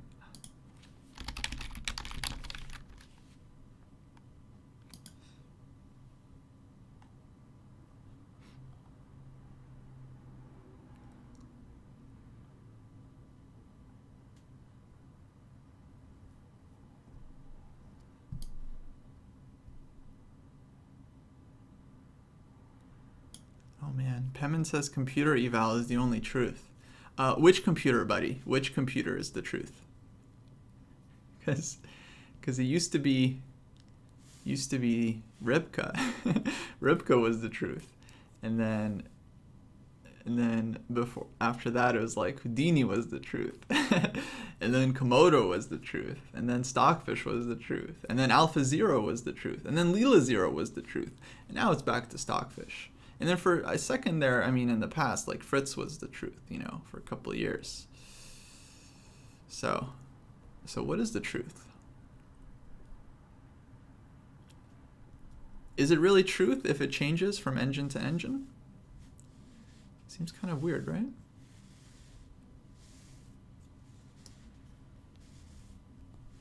So how important do I find engine eval of the position? Not important, yeah. I mean, it's helpful to understand, but it's not the eval that's helpful. What's helpful is the analysis, right? The eval itself is just an opinion, you know? It's like a measurement.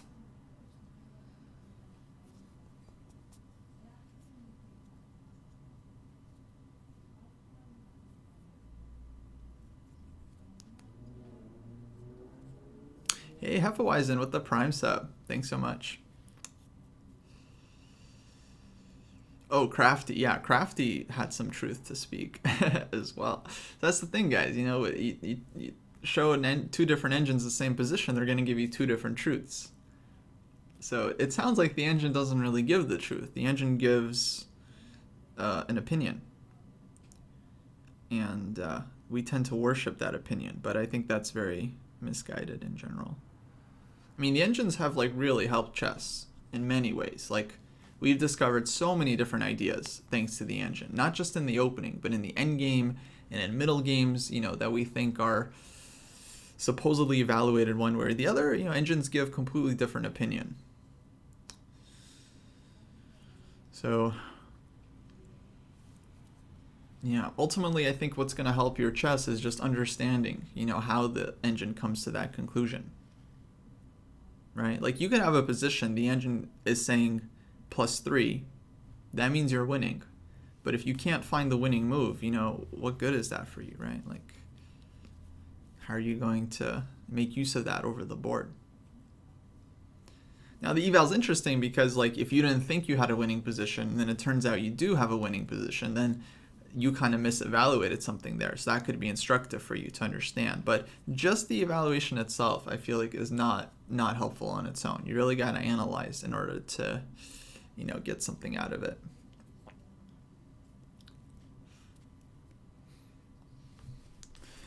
One second, guys. I gotta think about some food here.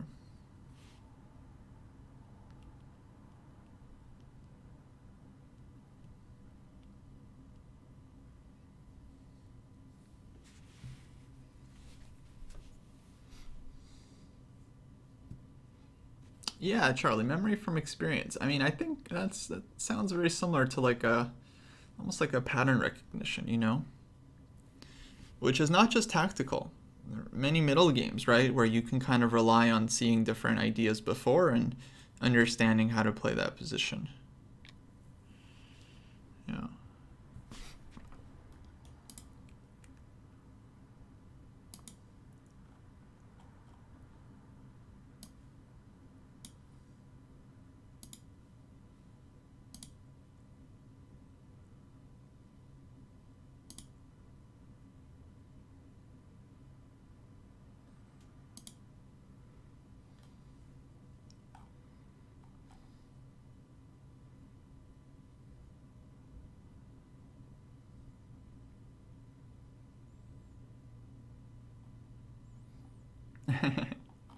There's a funny discussion in the Discord. They're talking about how they spent a lot of time on video games, and, you know, if you spent all the time you spent on video games, you spent it on chess, how good would you be, right?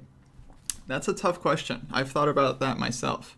Not necessarily with respect to video games, but just in general, you know, like, oh man, what if I had done chess 10 hours a day since I was a baby? Would have been sick. But ultimately, it's kind of like a sunk cost fallacy, right? That's in the past. The question you should be asking is, how good could you be if you started studying chess all the time today? Assuming no one, is on their lifeline right now. But like, yeah, I'm assuming everyone in chat has many years in front of them. So how good could you be if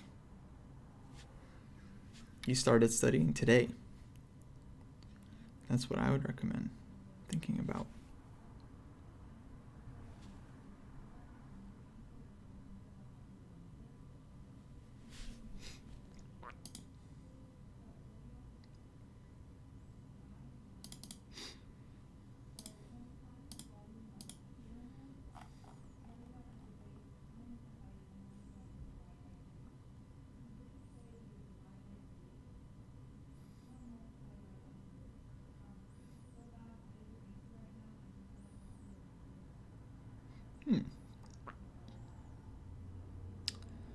Well, Mad Bobbage, I mean, do you win? Do you win all of your games as white against the Benoni? Analyze the games you lost, and maybe you'll get an idea how to play it for black, right?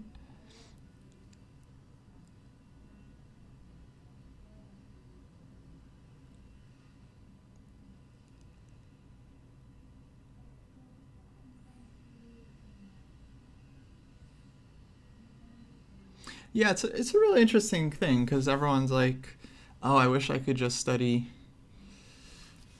all the time. But then on the other hand, right, it's like, yeah, you might not be happy. But at the same time, it's like, where does that desire come from, right?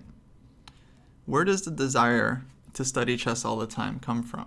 Because it's like, as soon as you start thinking about it, it's like, no, I can't study chess 10 hours a day. I want to do other things too, right? But then you get to the chessboard and you lose or it doesn't go your way, and then you kind of like, oh, I wish I'd studied all the time. So where does that come from?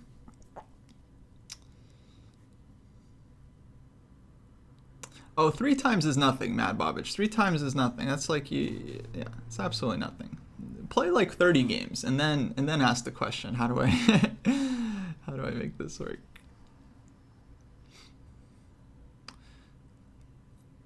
Yeah, but I think there's something odd about it. For me, I feel like a lot of people make goals based on their ego more than anything. Because I see it all the time, it's just like people, they always say something like, oh, I just want to be 1800, or I just want to be 2200, I just want to get 1400. It's an identity, guys. It's not, the number doesn't matter. It's not harder to get from 1399 to 1400 than it is to get from 1398 to 1399, right? It's just like a very arbitrary number. You should think, what is the deeper why inside your mind? Yeah, I feel like I connect with that. And I had those feelings too. I remember, when I was kind of struggling to break past like 2330, 2360. Like I wasn't getting to 2400. And I found myself thinking that a lot. Like, oh, I just want to get to 2400 and then I can start studying for real, right? I just want to get to 2400 and then I'll start studying for GM for real. And then one day I realized, like, hold up, like GM is the goal anyway, right? So why should I aim for 2400? If anyway my goal is going to be GM, I should just start aiming for that now. Just start doing the things that I think will get me there now. And then, yeah, I crossed 2400 sometime after that, right? I don't even remember how long it took, but now it doesn't matter. Back then, it mattered a lot. Like, oh, I really wish I can't believe I'm not 2400 yet. I can't believe it. But now it's like, who cares? I crossed it. Now I'm on to the next goal anyway. So it kind of, bugs me a bit when players are like, they just have some very specific rating goal, because it always feels like it's some kind of mental thing, some kind of mental block. Like somehow some number gets into our heads and then becomes this like very important milestone, but it's very arbitrary. We chose it randomly, or someone we saw hit 1650 and we're like, oh man, how did they do that? I want to do that. I want to be the six, right? And it's all relative. Like to some players, a 1600 is, pretty weak. To other players, 1600 is an absolute dream. It's all relative and it's all arbitrary. The kids that I've seen like make huge progress, they often had this one thing in common where they just like chess. They just like doing chess. And you didn't hear them talking about their rating that much or like their goal. They just like chess. They just wanted to do puzzles all the time. They want to play all the time. A couple kids I remember in particular. I remember Sam Sevian, who's now like super strong grandmaster. When he was a kid and low rated, 15, 1600, 1700, 1800, he just wanted to play all the time. I remember at camps during the break, he'd always want to play Blitz. You guys, of course, know that famous video with Greg. It's one of those camps. And yeah, just the kid just wanted to work on chess 24/7. Another kid I'll mention is Christopher Yu, who made like huge progress. I mean, the kid made master in like 3-4 years or something of starting the game. I mean, just absolutely ridiculous progress. And what was his thing? Like he was just doing puzzles all the time. He has like one of the like largest enthusiasm for chess I've ever seen. There is this like I remember this online site where you could solve as many mate-in-one problems. The goal was to solve as many mate-in-ones as you could, but the thing is you only get 10 seconds per problem. And so it sounds easy. Okay, you get 10 seconds to find mate-in-one, right? But to do it like 100, 200 times in a row gets kind of difficult. Especially you get some puzzles where there's like a lot of checks and you're looking, 10 seconds it runs down quickly. So there is this site where you just try to get as many mate-in-ones in a row. Some are easy, others are kind of like tricky, right? King is in the center of the board, lots of stuff going on. And then that kind of went around. And then I remember Christopher Yu, he did the thing and he got like 500. The kid did like 500 mate-in-one puzzles in a row, 10 seconds per puzzle. Honestly, guys, it sounds easier than it is. Like I tried it a couple times. I think the high score I got was like 100, 110. And this kid, he just goes and gets like 500. Now, did that help his rating to solve like 500 mate-in-ones in a row? Probably not. He's already like, I am strength at this point. So did that help his rating at all? I doubt it. Christopher Yu knows how to solve a mate-in-one, right?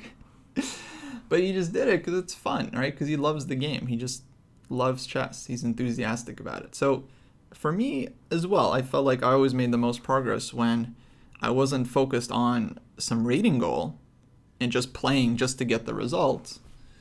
I was playing because I enjoyed the game and I liked the openings that I was playing, and I liked studying. I liked reading books and absorbing the thoughts of the top players, right? I read Kramnik's book when I was quite a bit younger, My Life in Games. I found that absolutely fascinating. I read like Shirov's book, Fire on Board. I found that fascinating. And did that help my chess? Of course, but like I wasn't like reading the book like, okay, I'm going to read this book and then at my next tournament I'm going to get 2200. It wasn't like that. It was just like I'm reading the book because like I just really enjoy it. I can't put it down. The first book actually I really felt like that about was Fischer's My 60 Memorable Games. Because I was just like reading about Fischer for the first time ever and like reading about his story and like how he got to the World Championship and how he had to like, beat all these players on the way, beat Taimanov 6-0, beat Larson 6-0, crushes Petrosian, like Iron Tigran, and like crushes Spassky in the World Championship match. Truly remarkable, Fischer's story on its surface. And then when I found out like Fischer wrote a book, I was just like shocked. I was like, oh my God, the greatest player of all time, this was before Magnus, greatest player of all time wrote a book, 60 of his best games with all of his thoughts. I'm like, holy moly, like Like, wow, how lucky am I?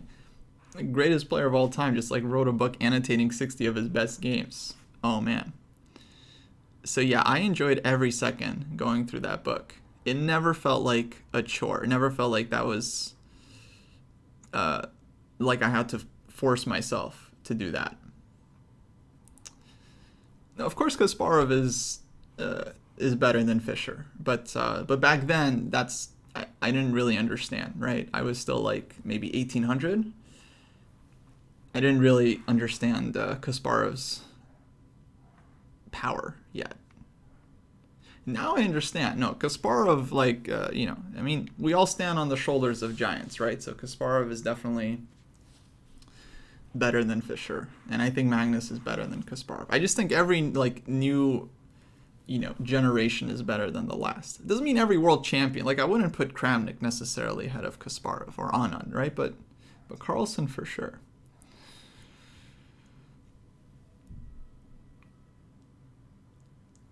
So yeah, I never felt like I'm suffering through it.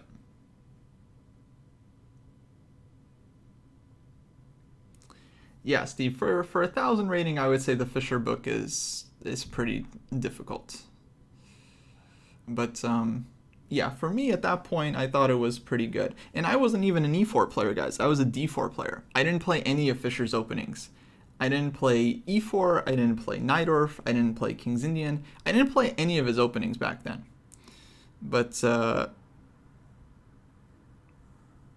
just found his thoughts fascinating and the way he like calculated and his I was just very grateful for like every evaluation he put. Every time he writes like this move is weak, I would just stare at the move and I would just try to understand, why did Fischer call this move weak?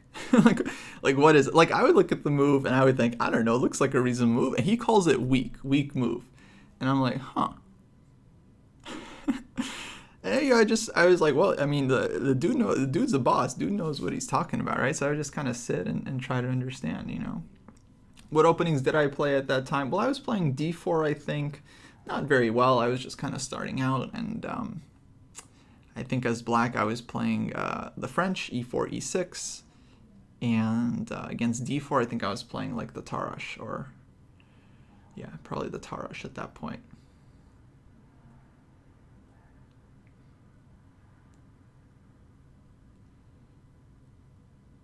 Where does Kasparov go in today's top 10? Well, how do you mean exactly? The Kasparov back then, the Kasparov of today? I mean, it's very difficult to measure players of different generations.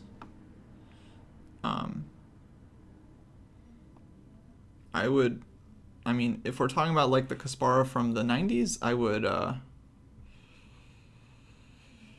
easily put him in top 5.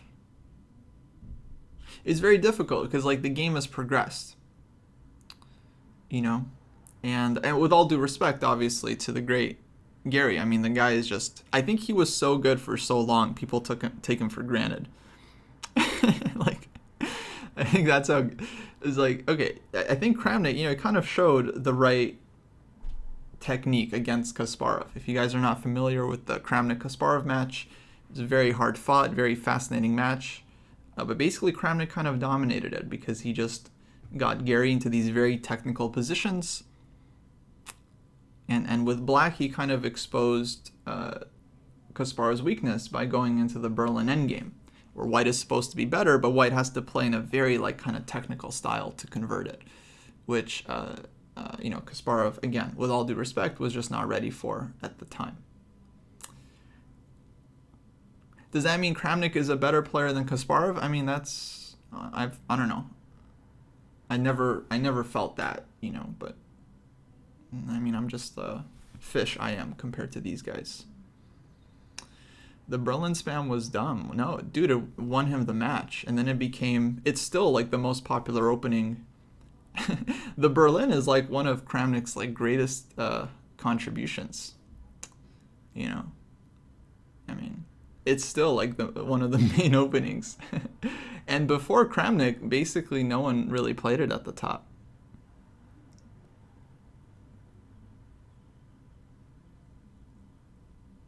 Is Vichy better than Kramnik? I mean, look, this is really hard to say. Vichy obviously defeated Kramnik very convincingly in their match. Um, you know, so like one-on-one, it feels like Vichy kind of gets the better of Kramnik, and one-on-one, it feels like Kramnik kind of gets the better of Kasparov. But chess isn't always played in match format, right? Chess is usually played in tournaments where it's about winning a lot of games. So if Kasparov, Kramnik, and Anand all played in the same tournament, which they did many times, uh, it's kind of like a rock paper scissors thing. And um, Kasparov always had kind of an edge over Anand. So yeah, beat him in 1995, right? So it's like kind of a funny rock paper scissors thing.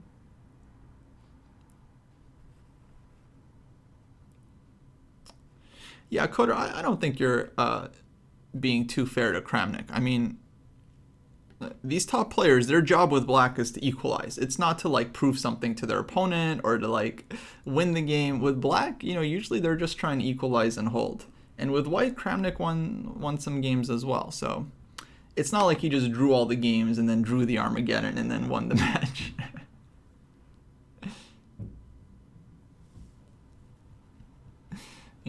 So.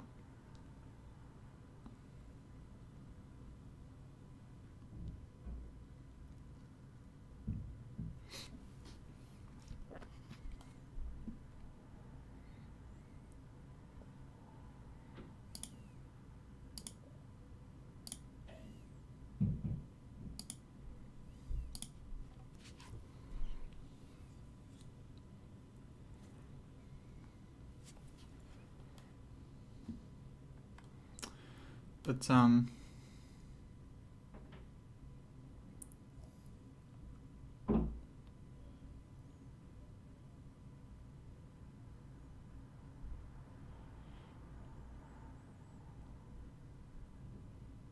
oh, what rating is Fisher 60 good for? I mean, I read it when I was like 1800, or so USCF rating, maybe a little bit higher even. Actually, no, I might have been like 2000 at that point. 2000, 2100. So I think it is kind of more of an advanced book because the annotations aren't exactly simple to go through, but I feel like it would probably be accessible for lower levels as well.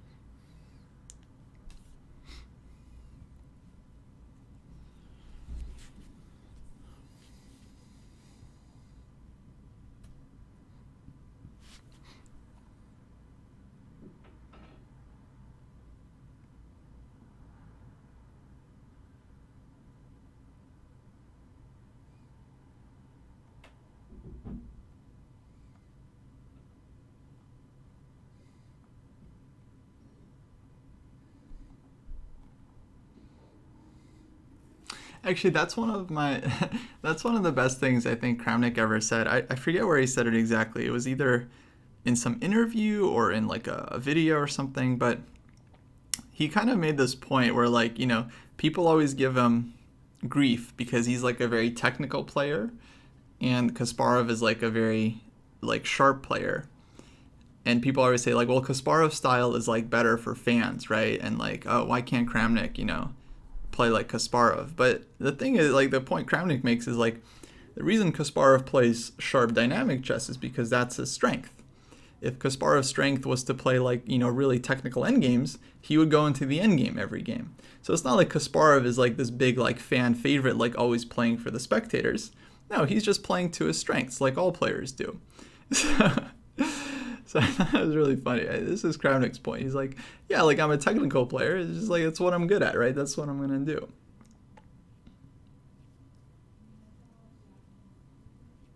Yeah, Chernov's books, I think, are fantastic for beginner players. Exactly. And when I say beginner, guys, I don't mean like, oh, you don't know how the pieces move. I just mean like up to, I don't know, 1200. If you've never read a chess book before, like Chernov is a great place to start. Absolutely great place to start.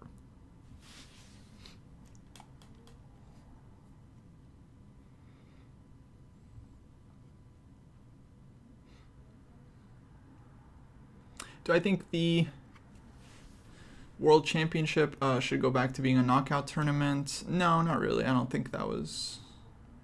I mean, I've always liked the match format. I just feel like there's a lot of history and tradition to it, and it's very cool. I just love the idea. Like, to be world champion, you have to beat the previous world champion. 12 games, 24 games, 18 games, whatever it is.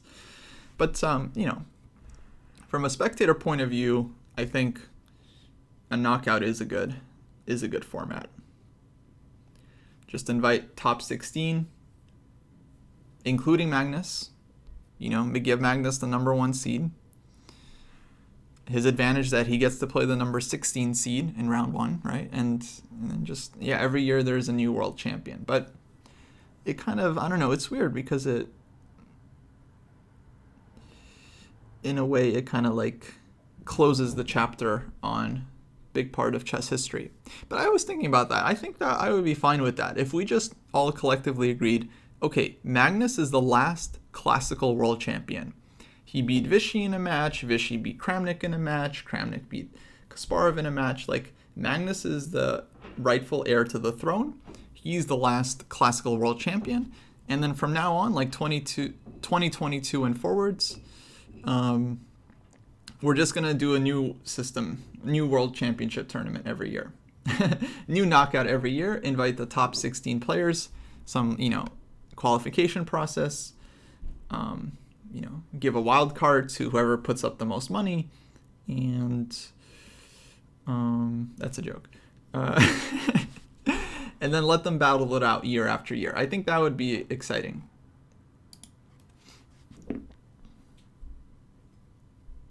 The problem with the current cycle, in my opinion, is that it takes too long. And you have to qualify in this like very specific manner. And there's often, like, pretty much every candidates tournament we've had for the last, I don't know, 5 years, there's always been someone excluded who's like in the top 5 or top 10 or something, right? Like in this last one, Aronian didn't play, Nakamura didn't play, even though there was obviously players, you know, lower rated than them and, you know, let's say maybe objectively a little bit weaker. You know, MVL wasn't supposed to play for some time. And MVL is like top 5 player. Yeah, case money. I mean, I think it would be a different system. So that's the thing. That I think the issue with what FIDE did is FIDE, they changed the system, and then they tried to make it seem like it's the same, right? And of course, we all know it's not, right? It's very different to win one knockout tournament versus, you know, win the candidates and then win the world championship match. That's a much bigger feat, right? So my suggestion would be to just say, like, okay, Magnus is the last classical world champion. We're done with that system, and now we're just gonna do this like new thing. And then people, I think, would understand that it's like, okay, it's just like a different format now.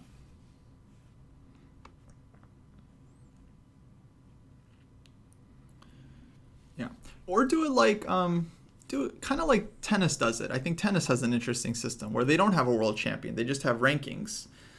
But add, like, do the rankings thing, right? Which, okay, we have ratings, right? And then at the end of the year, just take the top 4 players and have them play like a knockout between just the top 4 players after the full year. But you have to adjust it, right? Because then if someone has a high rating, then they kind of sit on it, right? So you have to, of course, you have to finagle it a bit, right? They got to stay active. They have to play in tournaments. They have to win tournaments, something like that.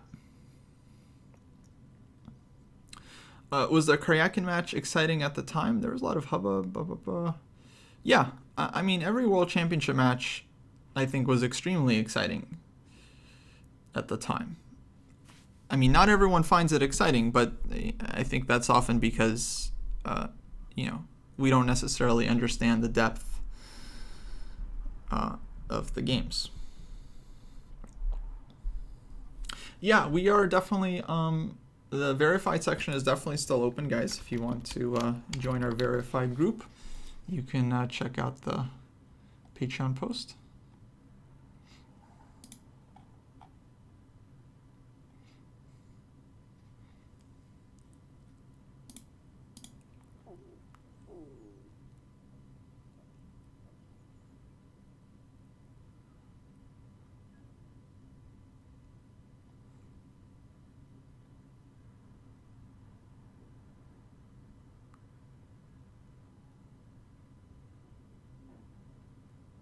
Yeah, I mean, Magnus himself wants a knockout tournament.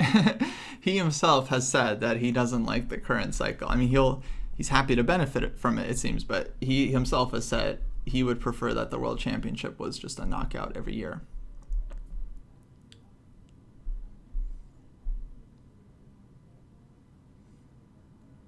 Yeah, or we could do a hybrid where there's a World Championship match every year. The problem right now for me is that like sometimes it takes 2 years to complete the cycle, which just seems like really long.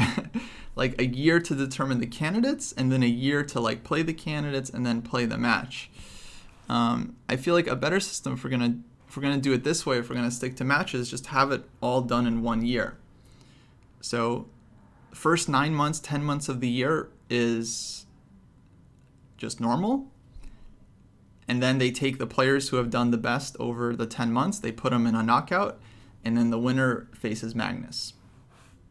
And then you don't give these guys like 6 months to prepare for the World Championship match. I understand they want the 6 months, to prepare for the match. And there was like, oh, you need 6 months to prepare for the match. Change the system. Now you have 1 month to prepare. Okay, good luck. It's still going to be a good match. And then you won't see as many, like, I think, super drawish openings and like this super deep prep and stuff. And you'll see the players like kind of battle it out more. Yeah, like a season, right? Most sports have a season.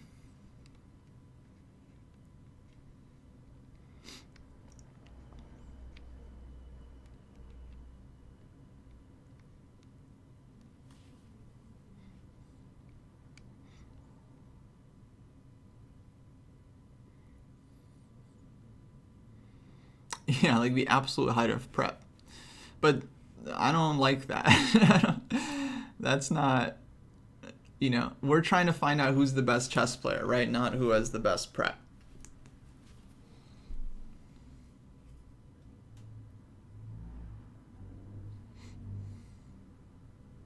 Yeah. I mean, it's not like they're not going to have prep, guys. These guys, they have prep, right? They could play tomorrow and they're going to be extremely well prepared.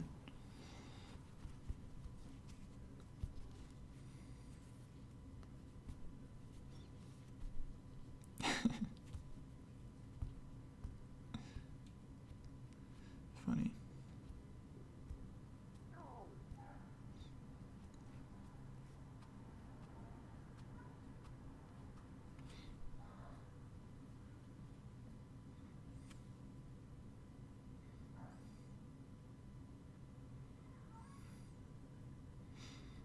Yeah. I mean, the one match that I really did not find all that interesting was the match between Anand and Gelfand. I mean, they're two like amazing players, and a lot of the games were really interesting, but a lot of the games were also just done after the opening, because like they would play some line with white, the opponent would show their like prepared equalizer, and the game was done. Game was done. Didn't Fischer play 1d4 for the first time? I don't know. I don't think that was his first time. But yeah, Fischer was playing e4 in like most of his games. But back then, I mean, the prep wasn't, it was a fraction of what the prep is today. It was a fraction.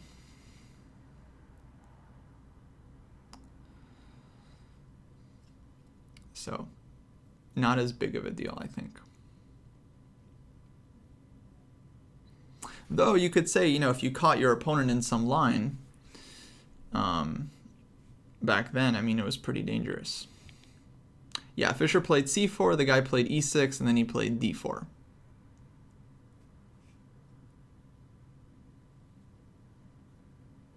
Fischer hated theory. Yeah, you could say that, but I think he hated theory later.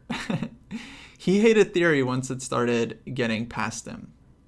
You know, when he was the main player, he was playing a lot of very sharp theoretical Najdorfs and King's Indians, and he was finding improvements. Yeah, he didn't seem to hate theory back then when he was like kind of more stable.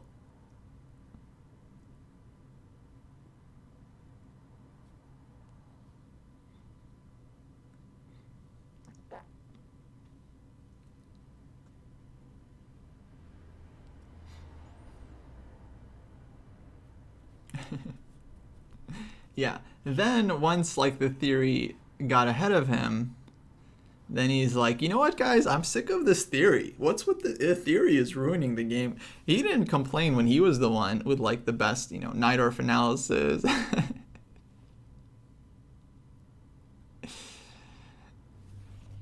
Yeah, because he played the same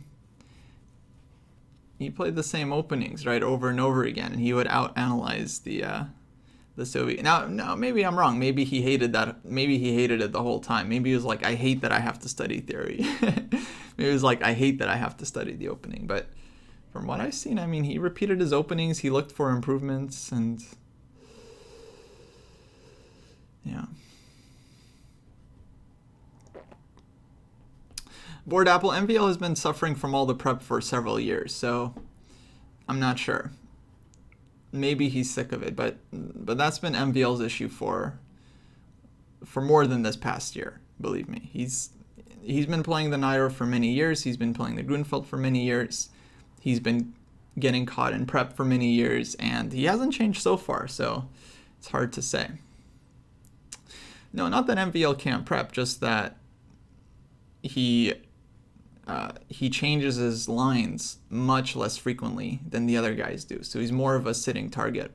Like, there's kind of two approaches when it comes to the opening. You either play the same thing over and over again, like, fear not the man who has studied, fear not the man who has played 1,000 different openings, fear the man who has played the same opening 1,000 times, right? That's kind of MVL's approach.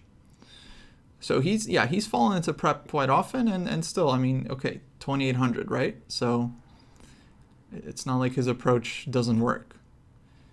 Like, yeah, the drawback is that it's predictable, but the advantage is that he understands the Najdorf, pretty much as well as anyone.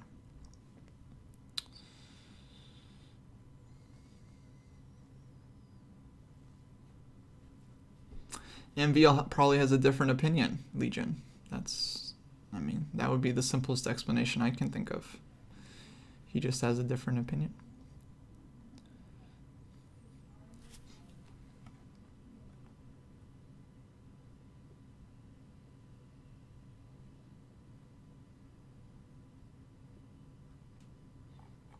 I don't know. I don't think it's really fair to go after MVL because, again, the guy is 2,800. You don't get to that level without being pretty good. Right? So if he played different openings, it's not a guarantee that he would be at the same rating, right? So it's really easy to point and, point at someone's weakness sometimes, but it's like the implication there is that if he did something different, he would be stronger. But I don't know if that's accurate because, how could we know that, right? Yeah, you guys can have all the opinions you want. What did Magnus say? Everyone has the right to their stupid opinion.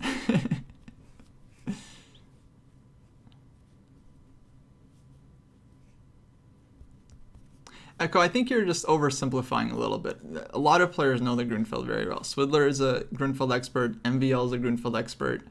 Nepo is a Grunfeld expert. Anand used to play the Grunfeld. He's an expert. Magnus used to play the Grunfeld. He's an expert. Like, they're all experts. They all know it. So yeah, I think if MVL, switched his openings up, it's easy to say like, oh yeah, he wouldn't be falling into prep. But still, he'd be playing positions that he's not as familiar with, right? He'd be playing like e4, e5, or like different Sicilians. It's hard to say, right? It's just really hard to say.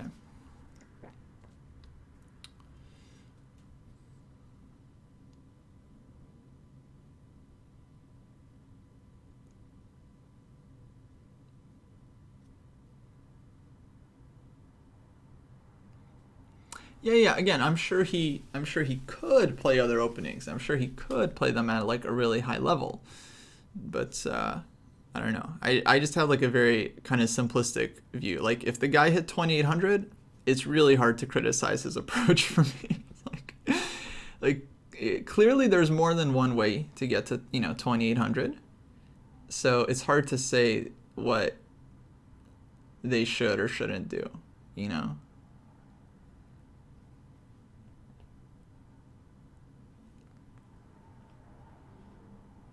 Because I don't think anything is free in the chess world, right? You focus on one thing, you lose something else.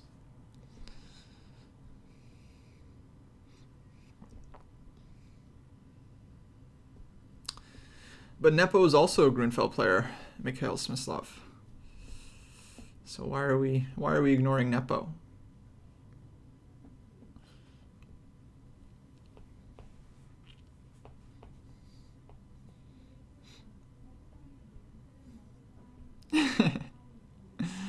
Yeah, and Magnus plays the Grunfeld from time to time. Definitely not as much as these other guys, but yeah, he's also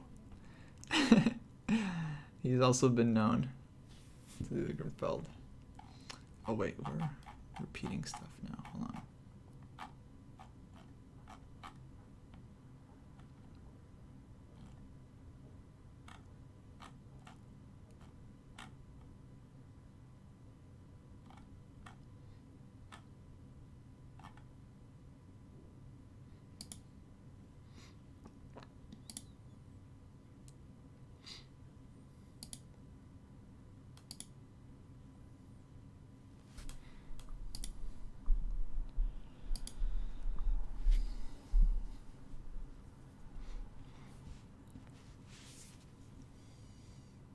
Yeah, Nepo plays different stuff.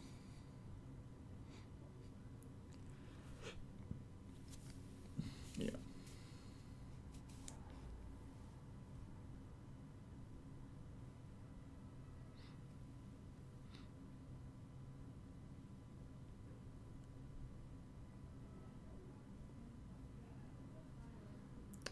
Anyway, guys, I think I'm gonna head out soon. Holy moly, Mitch, you got to do some Chessable, buddy. You got a lot of moves to review. If you haven't checked out our YouTube channel yet, we have a lot of good videos coming out there. Actually, we just posted a game analysis video I did. I think it was pretty instructive, if you don't mind me saying. Join the Discord if you haven't already.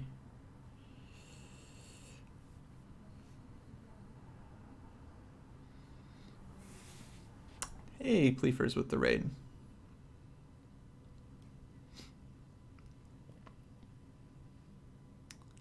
Dang, Mitch, dang. 18,000 moves. Got a review. Hey, Cookie, what's up?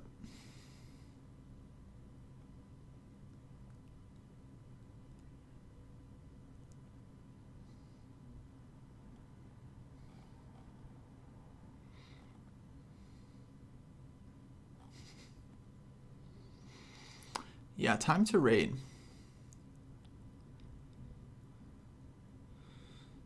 Fantastic. Great technique.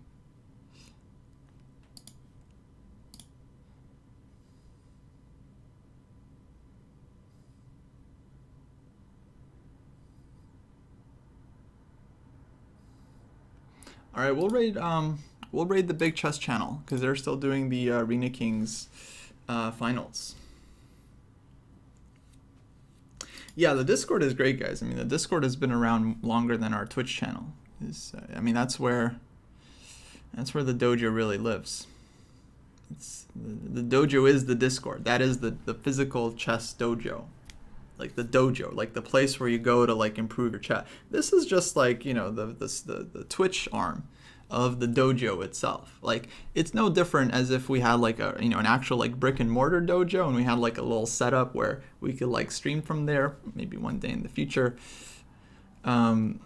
It's no different. It's just the Discord that's the brick and mortar dojo where you can post games, hang out with others, reflect on your chess, argue about chess improvement, whether adults can do it or not. That's where to go. Yeah, this is just the streaming branch of our beloved dojo. All right, guys, we're gonna raid chess. Looks like it's Aran and Jesse February doing the commentary, so you guys can watch the finals of the Arena Kings there. And yeah, I think David will be streaming later tonight. He has a couple streams, so stay tuned for that. And I will catch you guys next time. Thanks for the chat. It was fun. See you guys later.